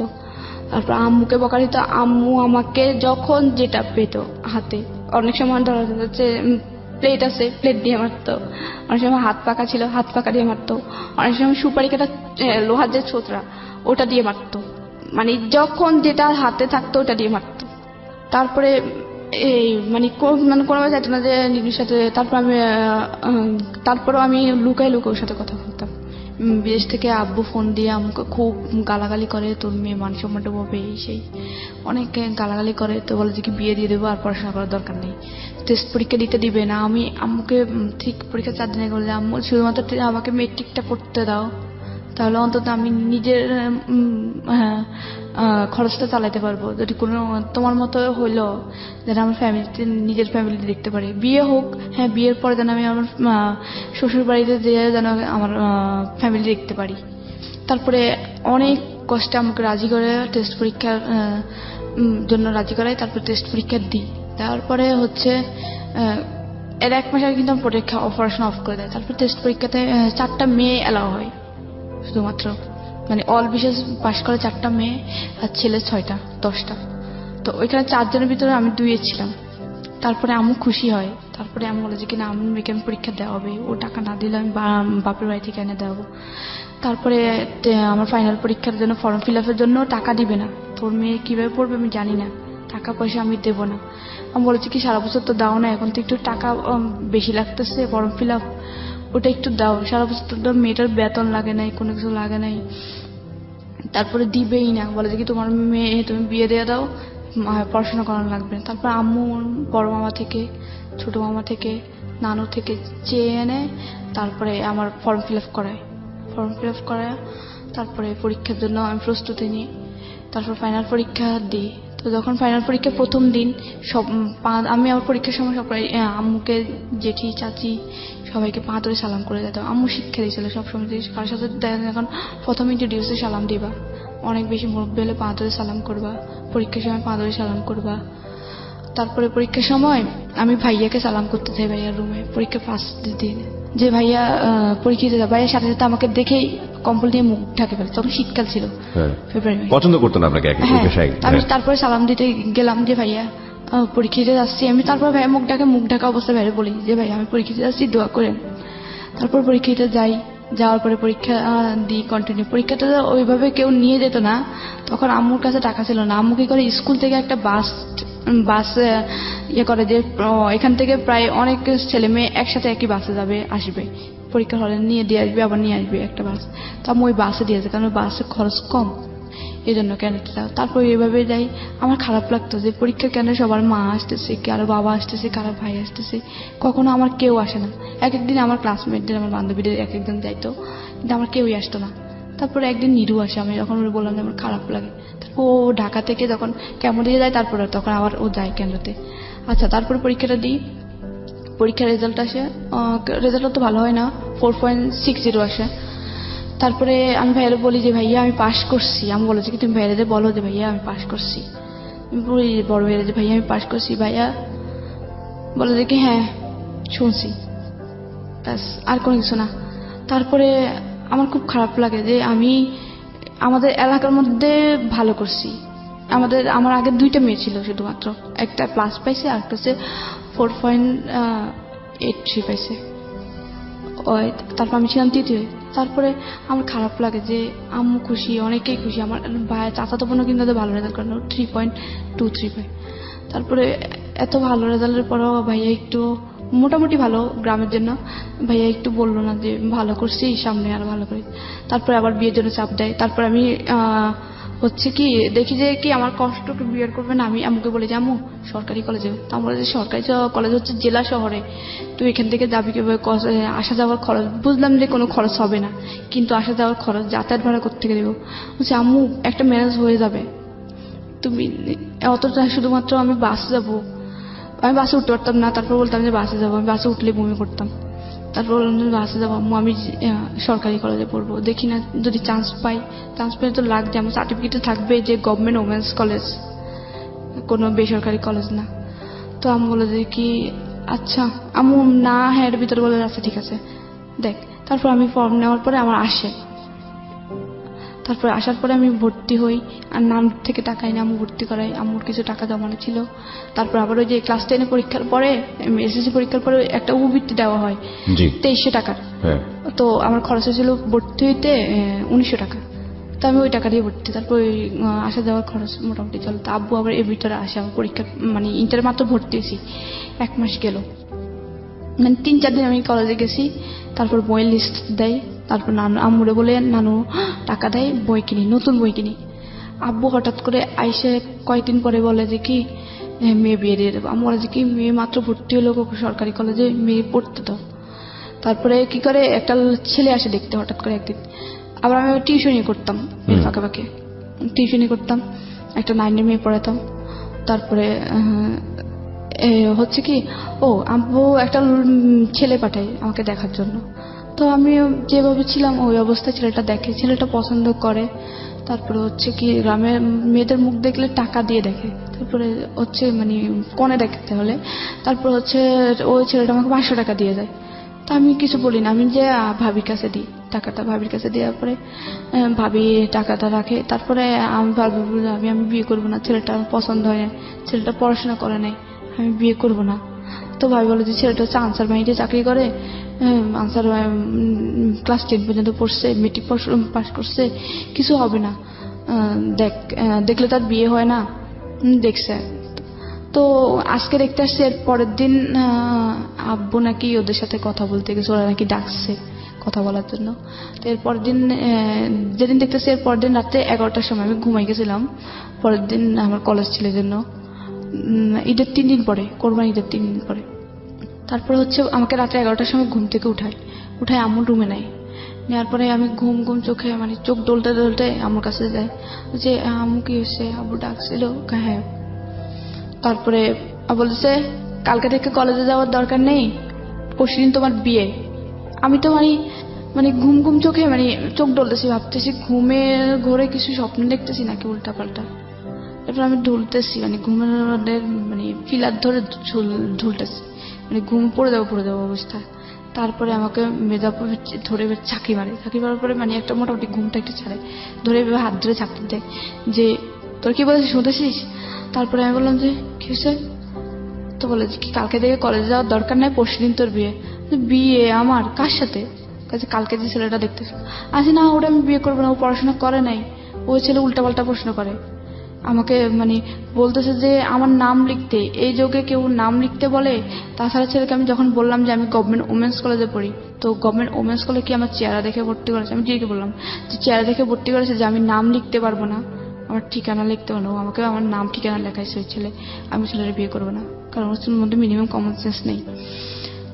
তো বললো যে কি এত কমন সেন্স খোঁজা লাগবে না, এই মুহূর্তে যেটা বলছি সেটা মাথায় ঢুকে নাও, আর তুমি এটার জন্য প্রস্তুত থাকো, কালকে থেকে কলেজে যাওয়া লাগবে না, কালকে তোমার গায়ে হলুদ, পরশুদিন তোমার বিয়ে। আচ্ছা আমি বিয়ে করবো না, বিয়ে না করলে এই মুহূর্তে তোর মাকে ডিভোর্স দিব, এই মুহূর্তে এখনই তোর মাকে নিয়ে যেদিকে 2 চোখ যায় তুই বের হয়ে যাবি। আমি বললাম এখানে মাকে টানতেছেন কি জন্যে? আব্বুরে বললাম আমি বিয়ে করব না, আর আপনি তো আমার খরচ চালাচ্ছেন না পড়াশোনার, আমি আপনাদের বাড়িতে থাকতেছি আর খাইতেছি, ওটা আমি আপনাদের কাজের মেয়ের মতো যতটুকু ঘরের কাজ করে দিচ্ছি, ওই ক্ষেত্রে কাজের মেয়েরা কিন্তু ঘরের থেকে কাজ করে খায়, আবার টাকাও নেয়। আমি তো আপনাদের থেকে 1 পয়সাও নিচ্ছি না, শুধুমাত্র কাজ করে দিচ্ছি টুকটাক, আর খাচ্ছি আর থাকতেছি, এইটুকুই। তো পড়াশোনার খরচটা তো চালাচ্ছেন না, তো পড়াশোনাটা করতে দেন। তো বলে যে কি না পড়াশোনা করা লাগবে না, আমি যেটা করলাম আমি কথা দিয়ে আসছি বিয়ে যদি না করতে চাও এই মুহূর্তে তালাক দিব। ইভেন উনি তালাকের কাগজ প্রিন্ট করে নিয়ে আসে, এতটাই ক্রেজি ছিল, তালাকের মানে লিখে প্রিন্ট করে নিয়ে আসে, যে দলিল থাকে একটা 100 টাকা 150 টাকার দলিল, একটা 100 টাকার দলিল, ওই দলিল প্রিন্ট করে নিয়ে কয় দলিলটা পড়ো, এই মুহূর্তে আমি সাইন করে তোমার মাকে তালাক দেবো যদি বিয়ের জন্য প্রস্তুত তুমি রাজি না হও। তখন আমি আম্মুর দিকে তাকাচ্ছি, আম্মু কান্নাকাটি করতেছে। তখন আমি যখন ইন্টার ফার্স্ট ইয়ার পড়ি মোটামুটি বুঝি যে মার এ বয়সে তালাক মানে কি, মানে মান সম্মান পুরোটাই যাবে। তখন আমি অনেক চাপের মুখে পড়ে আম্মুর দিকে তাকাই। তখন 11টা থেকে রাত 2টা পর্যন্ত আমি অনেক কান্না করি। এরপরে আম্মু অনেক বুঝে বলে দিকে থাকবে, এর জন্য রাজি হয়ে যা। তারপরে আমি বলছি আচ্ছা মা তোমার যা ইচ্ছা তুমি তাই করো। তারপর আমি শুধুমাত্র আম্মুর ডিভোর্সটা ঠেকানোর জন্য বিয়েতে রাজি হই। আর নীরুকে ফোন দিই যে আমাকে বিয়ে দিয়ে দিচ্ছে এভাবে। আমি ছেলের নাম জানি না, কিন্তু ছেলেটা হচ্ছে শান্তিনগর, মানে পাশের গ্রামের শান্তিনগরের ছেলেটা। আমি জানি না যে ছেলেটার নাম কি, কোন বাড়ির কি, কিচ্ছু জানি না। তারপরে নীরু পরের দিন সকালবেলা ওই ছেলের কিভাবে যেন খোঁজ নেয়, নিয়ে ওর ছেলেকে ফোন দিয়ে বলে যে ভাইয়া আপনি যে মেয়েটাকে বিয়ে করতে যাচ্ছেন ওর সাথে আমার সম্পর্ক আছে, প্লিজ ভাইয়া আমি অসুস্থ মানুষ, ওকে আপনি বিয়ে করেন না, ও আমাকে ছাড়া বাঁচবে না, ও অলরেডি একবার অ্যাবনর্মাল হয়েছিল আর আমি ওকে ছাড়া বাঁচবো না, আল্লাহ মনে হয় আমাকে ওর জন্যই বাঁচা রাখছে। তারপরে ওই মানে আমার হাজব্যান্ড যার সাথে বিয়ে ওর নাম ছিল বেলাল। তারপরে আমি বিয়ের পরে জানলাম আর কি ওর নাম যে বেলাল। তারপরে ও বলে যে কি আশা রাখেন ফোন, তারপরে রেখে দিয়েছে। তারপরে খুব গর্ভভাবে বিয়ে হয়। বিয়ের সময় ছেলে পক্ষ থেকে শুধুমাত্র আমাকে একটা নাকের ফুল দিয়েছিল। নাকের ফুলটা তাও আমার হাজব্যান্ডের বোনের, বড় বোনের নাকের ফুল এনে আমাকে দিয়ে ওইটুকু দিয়ে বিয়ে, আর কোনো অলংকার দেওয়া হয় নাই। শুধুমাত্র 2টা শাড়ি দিছিল, 2টা শাড়ি দিছিল ওইটাই। তারপরে আমি বলি যে আম্মু আমি আবার এটা বলছিলাম যে আম্মু আমি বিয়ে করতে পারি এক শর্তে, বিয়ের পরে ছেলে যেন এখন পড়াশোনা করাই। নিশি আমরা স্বাগত আরো একবার বিরতির পর আপনারা শুনছেন ঢাকা FM 90.4 সারা দেশব্যাপী। আমি আরজি কিবরি আপনার সঙ্গে রয়েছি, নিশি রয়েছে আমাদের সঙ্গে। নিশি আমরা যেখানটায় ছিলাম, তুমি শুধুমাত্র ছেলেটাকে এটা রিকোয়েস্ট করো যেন আমাকে পড়াশোনা, আমি পড়াশোনার প্রতি খুবই ইন্টারেস্টেড ছিলাম যে আমি পড়াশোনা করবই, যেন আমার একটা ইয়ে থাকে যে আমার কেউ নাই, আমার পড়াশোনা আছে, এটা আমারই থাকবে, এটা কেউ কখনো নিতে পারবে না।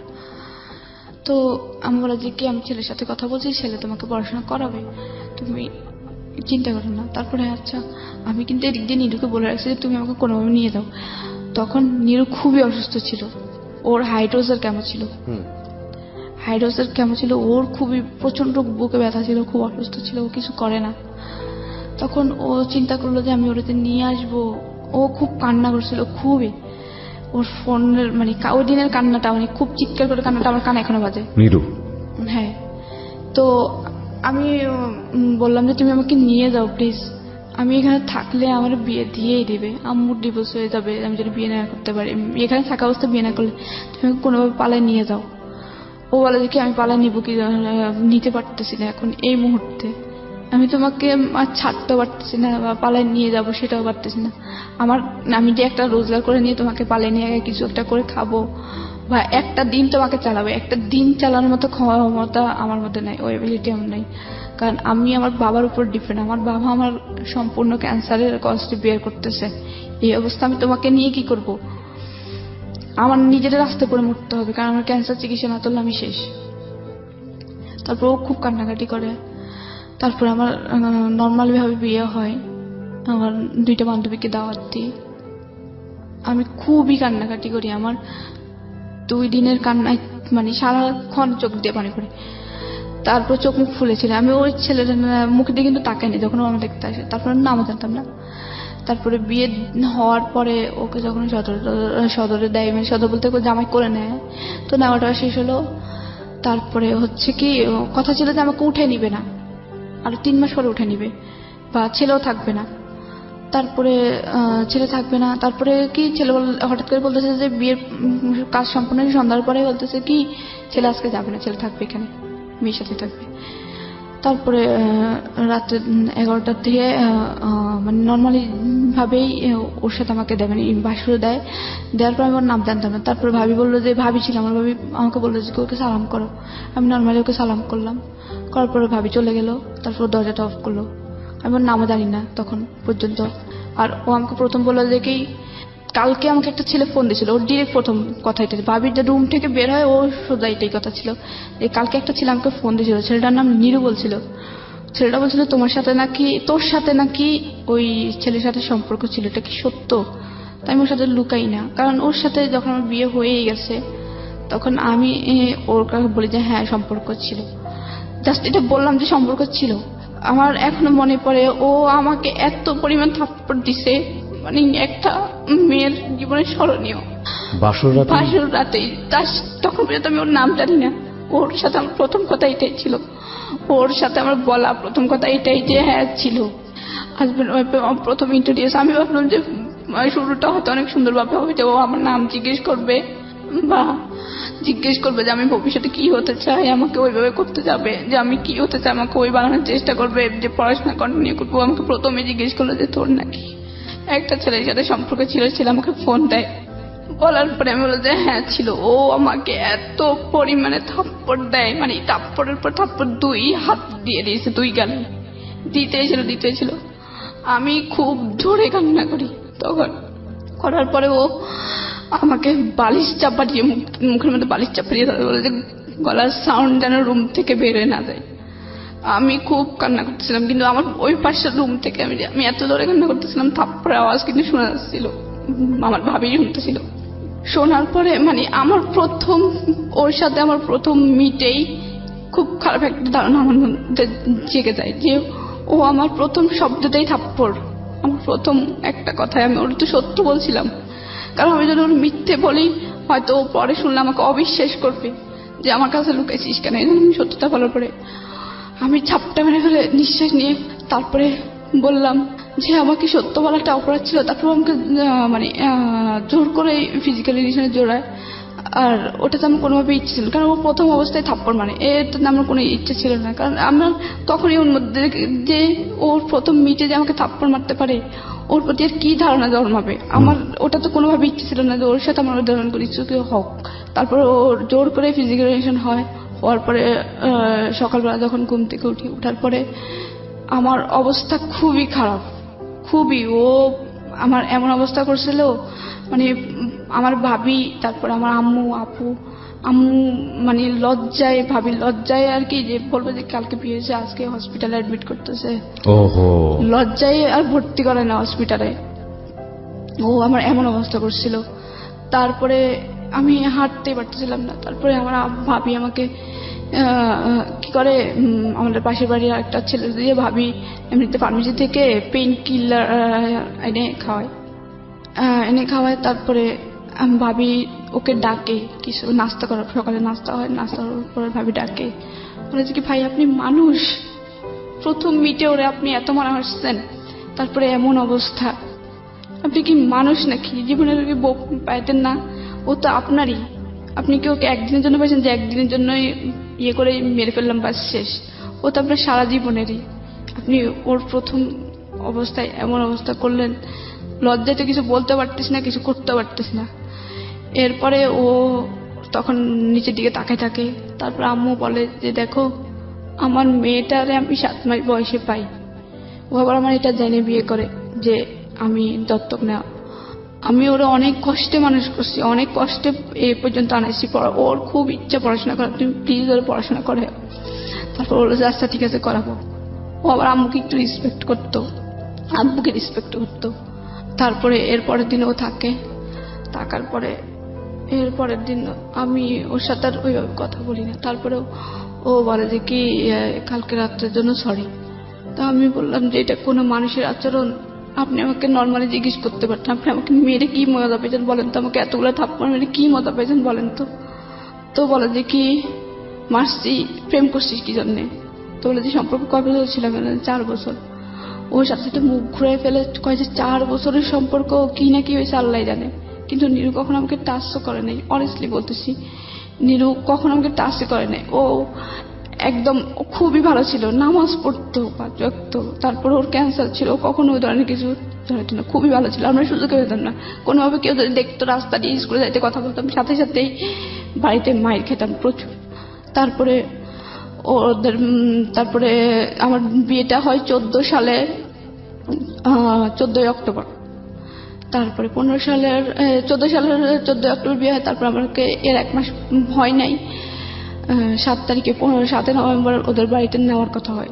তারপরে নিয়ে যাবে, তো আবার তখনই চলে যাবে। বিয়ের 2 দিন পরে আবার চট্টগ্রাম চলে আসো, ডিউটি চট্টগ্রাম বন্দরে ছিল, আনসার বাহিনীতে ছিল। তো চলে যায়। এরপরে ও ফোন দিয়ে বলে যে কি পড়াশোনা অফ। আমি তো পুরো আকাশ থেকে পড়লাম যে ও বলছিল যে পড়াশোনা করাবে। আম্মুরে বলছিল, ও আম্মুকে অর্ডার দিয়েছিল আমার নতুন বই, একদম বইটা আমি 2 দিন আগে কিনছিলাম, ঠিক নানু থেকে টাকা নিয়ে 2 দিন আগে কেনা বই। আমার খুব খারাপ লাগতো বইগুলোর দিকে তাকায়, যে আমার খুব স্বপ্ন ছিল যে সায়েন্স থেকে পড়বো। আম্মু ফিনান্সিয়াল প্রবলেমের কারণে আমার সায়েন্সে দেয় নাই। তারপর আমি কমার্স নিয়ে পড়ি। তারপরে আমার স্বপ্ন ছিল যে আমি আর্মি অফিসার হব। বিয়ের পরে ডিফেন্সের লোক নেয় না। তারপরে আমার খুব ইচ্ছা ছিল, খুবই ইচ্ছা ছিল যে আমি এমন কিছু। তারপরে ভাবলাম যে তারপরে আমি পড়াশোনাটা কন্টিনিউ করব, তারপর আমি কিছু একটা করব। তারপর আমার পড়াশোনাটা অফ করে দেয়। অফ করার পরে আমার ফোনে বলে যে কেউ পড়াশোনা অফ। আমাকে ফোন টোন দেয় না, আম্মুর ফোন দিয়ে কথা বলতাম। তারপরে হচ্ছে কি ওদের বাড়িতে নিয়ে যায়। নিয়ে যাওয়ার পরে আমি কিন্তু কখনো ধান সিদ্ধ করি নাই। আমাদের ধান সিদ্ধ করতাম, আমাদের ধান হয়তো অনেক বাড়িতে, কিন্তু ধানগুলো বিক্রি করে দিত, বিক্রি করে দিয়ে চাল কিনে আনতো। তারপর ওদের বাড়িতে যাওয়ার পরে ওর হচ্ছে 3 ভাই, ও হচ্ছে সবার ছোট। ওর মা বাবা খুবই বৃদ্ধ ছিল। তো আমি ওদের বাড়িতে যাওয়ার পরে আমি নিয়ে নিলাম যে আমার তো ওরাই ফ্যামিলি। তারপর আমি ওর সাথে কিন্তু আমার ভালো আন্ডারস্ট্যান্ডিং ছিল না। আমার কষ্ট কোনো কিছু আমি ওর সাথে শেয়ার করতাম না, কারণ আমাকে কথায় কথায় মারতো, খারাপ ব্যবহার করতো, বলতো যে তোর বয়ফ্রেন্ডের সাথে কি না কি হয়েছে, ওই সেই বাজে কথা বলতো। আমি কখনোই আমার কোনো আনন্দ, কোনো কষ্ট ওর সাথে শেয়ার করতাম না। আচ্ছা, খুব স্বাভাবিক এটা। হ্যাঁ, কারণ ওর প্রথম দিনে ওর মাইকটা আমার মনে আছে। ওর প্রথম দিনে ওর প্রতি আমার খারাপ ধারণা, একটা ঘৃণা। তারপরে ওদের বাড়িতে যখন নিয়ে যায়, যখন প্রথম দিন যায়, প্রথম দিনের পর থেকে কোনোদিন আমার শ্বশুর শাশুড়ির একটা কাপড় কেউ ধুইতে পারে না, আমি ধুইছিলাম সব সময় যতদিন ছিলাম আমি। আমরা সংসার জীবন ছিল অনলি 6 মাসের। তো যখন আমি ওদের বাড়িতে যাই, তখন এত পরিমাণ কাজ আমার উপর চাপাই দিছে, এত পরিমাণ। আমি জীবনে এত কাজ করছি, এত কাজ, একা একটা সংসার সামলানো। তারপর বড় যার হচ্ছে 5টা ছেলে মেয়ে, ছোট যার হচ্ছে 3টা ছেলে মেয়ে, 8টা ছেলে মেয়ে। সকালে উঠে ওদের 8 জনের জন্য রুটি, আমার শ্বশুর শাশুড়ির জন্য রুটি, এতগুলো রুটি বানাইতে আমি পড়ে যেতাম। বানাইতে আমার পুরো টায়ার্ড হয়ে যেতাম, কারণ খালি পেটে এত রুটি বানানো যায় না। সকাল ঘুম থেকে সেই ভোরবেলা উঠেই এত কাজ করার পরে যখন একটু খাওয়ার টাইম হতো, তখন আমি খাবো সবার লাস্টে। তখন বলতো যে কেউ যদি এসে জিজ্ঞেস করতো যে বউ যে সকাল থেকে, ধর নতুন বউ অনেকে দেখতে আসতো, তখন বলতো যে কি বউ সকাল থেকে কাজ করতেছে, নাস্তা খাইছো? তো আমার শাশুড়ি বলতো যে সকাল থেকে এখনো কোনো কাজে হয় নাই, কাজ না করলে কি খিদা লাগে? সকাল থেকে উঠে ঘর ঝাড়ু দেওয়া, উঠান ঝাড়ু দেওয়া, গ্রামের পরিবেশ। তারপরে হচ্ছে প্লেট বাটি, হাঁড়ি পাতিল এগুলো ধোয়া। তারপরে হচ্ছে সকালের যে ফ্রেশ পানি থেকে পানি উঠানো পুকুর থেকে। তারপরে হচ্ছে রুটি বানানো, তারপরে ভাজি টাজি বানানো।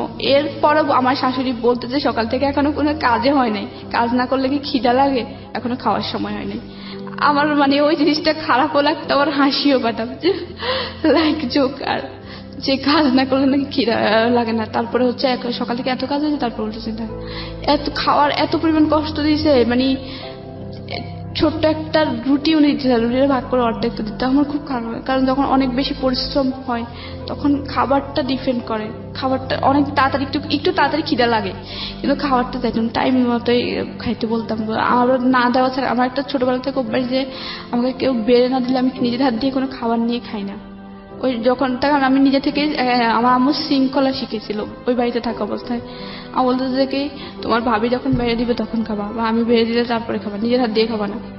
তো ওই থেকে যখন ওই শ্বশুর বাড়িতে যায়, তখন আমি শাশুড়ি দেওয়া ছাড়া খেতাম। তো তারপরে আমি সবকিছু রান্না করলাম। ধান সিদ্ধ করতে দেয়, অনেকগুলো ধান সিদ্ধ, 27 মণ ধান সিদ্ধ করি একা একা। ধান অনেক দূরে মাঠে নিয়ে যেতাম, করতাম। তারপরে একদিন আবার শ্বশুর বাড়িতে প্রথম মাইক, যেটা ঠিক আছে। স্বাগত আরো একবার বিরতির পর। আপনারা শুনছেন ঢাকা FM 90.4 সারা দেশব্যাপী। আমি আরজি কিবরি আপনার সঙ্গে রয়েছি, নিশি রয়েছে আমাদের সঙ্গে। নিশি, আমরা যেখানটায় ছিলাম, তো প্রথম দিন হচ্ছে কি আমি আমার শ্বশুরকে দুপুরবেলা ডাকি যে আব্বা উঠেন, খেতে উঠেন। তারপর উনি উঠতেছেন, দেখে উঠেন না, খাবেন না। আমি এটা বললাম যে পরের বার আব্বা ডাকি নাই কেন, শুধুমাত্র এই ইস্যুটা যে পরের বারও কেন আমি আব্বা উঠেন না বলি নাই। প্রথম বললেন যে আব্বা উঠেন খাবেন না, তারপর বললো আব্বা উঠেন না খাবেন না। আব্বা উঠেন খাবেন না এটা বলছি, আব্বা বলি নাই কেন। ও এর আব্বা বলিস নি কেন, তোর বাপ না রেখে বাপ বলতে গিয়ে আমি তো এটা কখনোই মনে করি, আমি তো আব্বা আম্মা বলে ওদেরকে সম্বোধন করি। এটা তো আমি ওনাকে এটা বলি না। আর সব কথাই কিন্তু বাবা বলা লাগে না।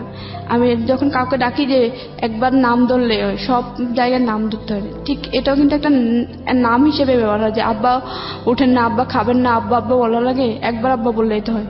ও আমাকে সাথে সাথে ওই যে নারকেল গাছের যে গোদা থাকে এত মারা মারছে, ওরা যে কি আব্বা ডাকিস না, আবার বলে যে কি সব কথা বলা লাগে, তুই কি অনেক বেশি বুঝিস, এত মারা মারছে। এরপরে আমি পাটি বুনতে পারতাম যে শীতল পাটি, তখন আমাকে হয়তো মাস শেষ হলে 2 দিনের জন্য বাড়িতে যেতে দিত আম্মুর কাছে।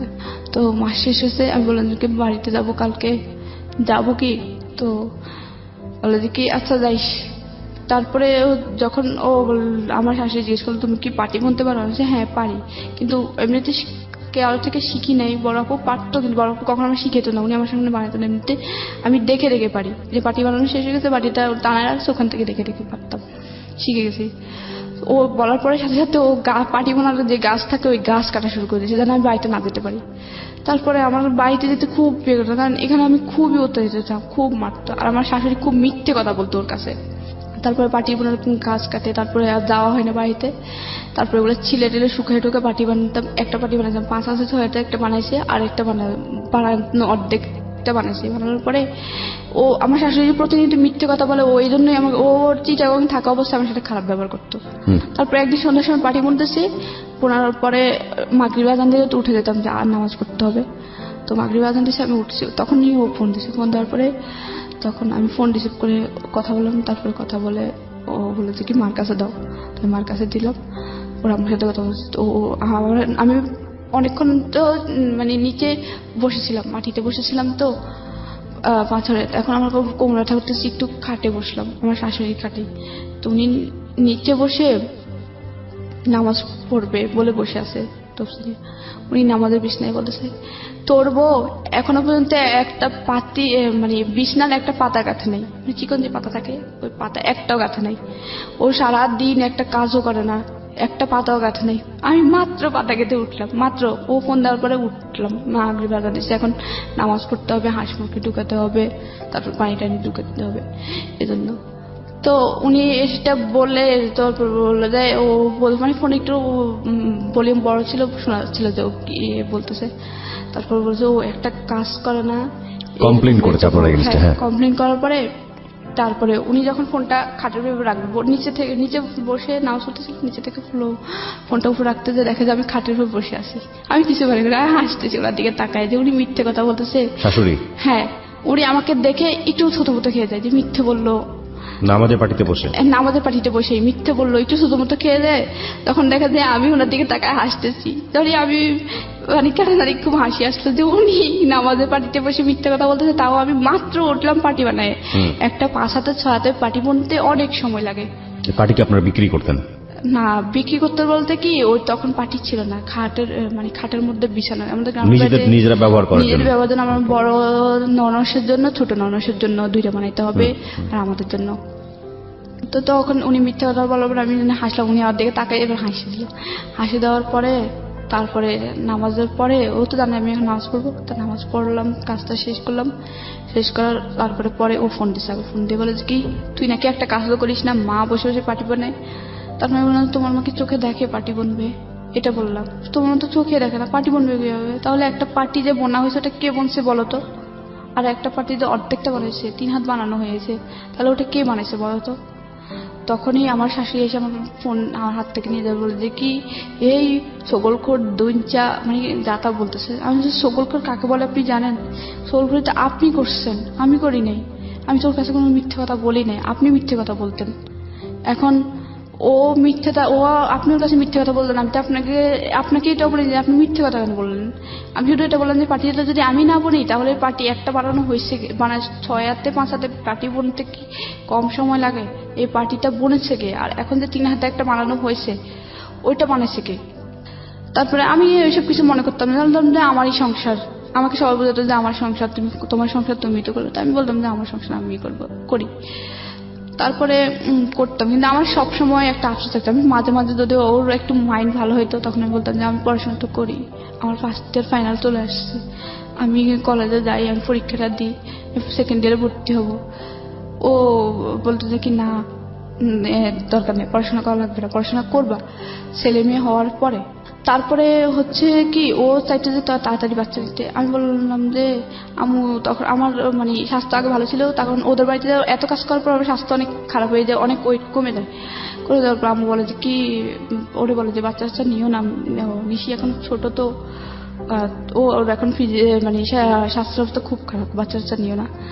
তারপর বাচ্চা নেওয়ার চেষ্টা করে। তারপর ও সবসময় সন্দেহ করতো কি আমি নিরুকে ফোন দিই, কিন্তু আমি নিরু কখনো ফোন দিতাম না। তারপরে হচ্ছে আমি চিন্তা করি যে এভাবে লাইফ চলে না, কারণ আমি মোটামুটি পড়াশোনা করছি, আমি চাই না যে অন্যদের মতো এরকম আমার লাইফটা কাটুক, যে সারা জীবন যন্ত্রণা, ছোট থেকে কিন্তু যন্ত্রণা ভোগ করে চাই না যেরকম। তারপরে আমি ফেসবুক, আমার ফোন দিয়ে ফেসবুকে ঢুকতাম, মাঝে মাঝে আমার আইডি ছিল, তো একটা আপুর সাথে যোগাযোগ, আপুরে বলার পরে আপু বলে যে কি তুমি চলে আসো, এভাবে লাইফ চাই না, তোমার সারা জীবন এভাবে কাটতে হবে। তারপর আমি 6 মাসের মাথায় এই অচেনা একজন মানুষের কথা শুনে চলে আসলেন। হ্যাঁ, তো আপুকে আমি প্রায় সময় বাড়িতে গেলে নক করতাম যে আপু এমন এভাবে চলতেছে, এই মাসে এরকম এরকম। ও আমাকে একটু ইস্যু নিয়ে এত মারতো, আর হচ্ছে আবার ফোন করে বসে যে আমি জানি, কিন্তু আমার কথা হচ্ছে চলে আসলেন কিনা, এই আপুটার ক্ষেত্রে চলে আসলেন ঢাকাতে? চলে আসি। তারপর হচ্ছে ও 3 লাখ টাকা চাই, দুবাই যাবে, ও আনসার চাকরি করবে না। তারপর বলে যে 3 লাখ টাকা চলে আসার পরে আপুর কাছে থাকলেন, কত সালে চলে আসলেন? তারপর 2015 সালের এপ্রিলে চলে আসি, এপ্রিল 26 তারিখে। তারপর আপু বলে যে কি তুমি ঢাকায় চলে আসো, কোনোভাবে টিকিটটা নিয়ে তুমি চলে আসো, আমি একটা তোমার কাজের ব্যবস্থা করে দেয় শেষ পর্যন্ত কাজের ব্যবস্থা? হ্যাঁ। তারপরে আমি ওনার কথা মতো কাউকে না বলে চলে আসি। হ্যাঁ, কারণ মাত্র যে এটা আমি বাড়িতে জানাইতাম, ভাইরা মানে সবাই জানতো আপনি পালিয়ে গেছেন বাড়ি থেকে? হ্যাঁ, বলতে আম্মুরে বলে গেছে যে আম্মু আমি চলে যাচ্ছি। আম্মু বলতো যে কই যাচ্ছে, আমি জানি না, কিন্তু আমি আর সহ্য করতে পারতেছি না। আপনাদের কি ডিভোর্স হয়েছে? হ্যাঁ হয়েছে। কে ডিভোর্স দিয়েছে? ডিভোর্সটা আমি দিয়েছি। আপনি দিয়েছেন? আপনার দেনমোহরের টাকা বুঝিয়ে পেয়েছেন? না, ওকে, সেটা এখনো দেয়নি। আচ্ছা, আপনি ডিভোর্স দিয়ে দিয়েছেন, আপনি এখন কি করেন? এখন হচ্ছে আমি ডিগ্রি ফার্স্ট ইয়ারে পড়তেছি। আবার পড়াশোনা শুরু করেছেন? আমি ওই যে ওখান থেকে যখন চলে আসি তখন আমি অনেক কষ্ট করে ঢাকায় চলে আসি। চলে আসার পরে আমি একটা মিরপুর 14 নম্বরে কচুকাতার এখানে একটা সমিতিতে জব নিয়ে, আপু জব নিয়ে দেয়, ওখানে জব করতে থাকি। তারপর সেকেন্ড ইয়ারে ভর্তি শেষ, টেস্ট পরীক্ষার কয়েকদিন আগে আমি মানে ইন্টারের ফাইনালের টেস্ট পরীক্ষার 4 দিন আগে আমি অনেক কষ্টে মানে প্রিন্সিপালের দরজায়, তারপর আমি জানি আপনি অনেক কষ্ট করেছেন, কিন্তু একটা কথা হচ্ছে যে আপুটা আপনাকে কেন হেল্প করে? আপুটা নিঃস্বার্থে হেল্প করে, যে এত কষ্ট মানুষের, ও আপুটার A to Z মানে ছোট থেকে সবকিছু বলছি। আচ্ছা, প্রায় সময় চ্যাটিং এ। এই আপুর সঙ্গে আপনি এখন আছেন? না, আপুর সঙ্গে আপনার এখন চলে কিভাবে, পয়সা আসে কোত্থেকে? এখন আমি জব করতাম, কিন্তু আপাতত করতেছি না, মানে আমার জবটা চলে গেছে। হচ্ছে আমার একটা অ্যাক্সিডেন্ট হয়েছিল। বাচ্চা কাচ্চা আছে কিছু, মানে আগে ঘরে বাচ্চা কাচ্চা হয় না? আমার 6 মাস সংসার ছিল, তখন আর বাচ্চা 6 মাসের সংসার?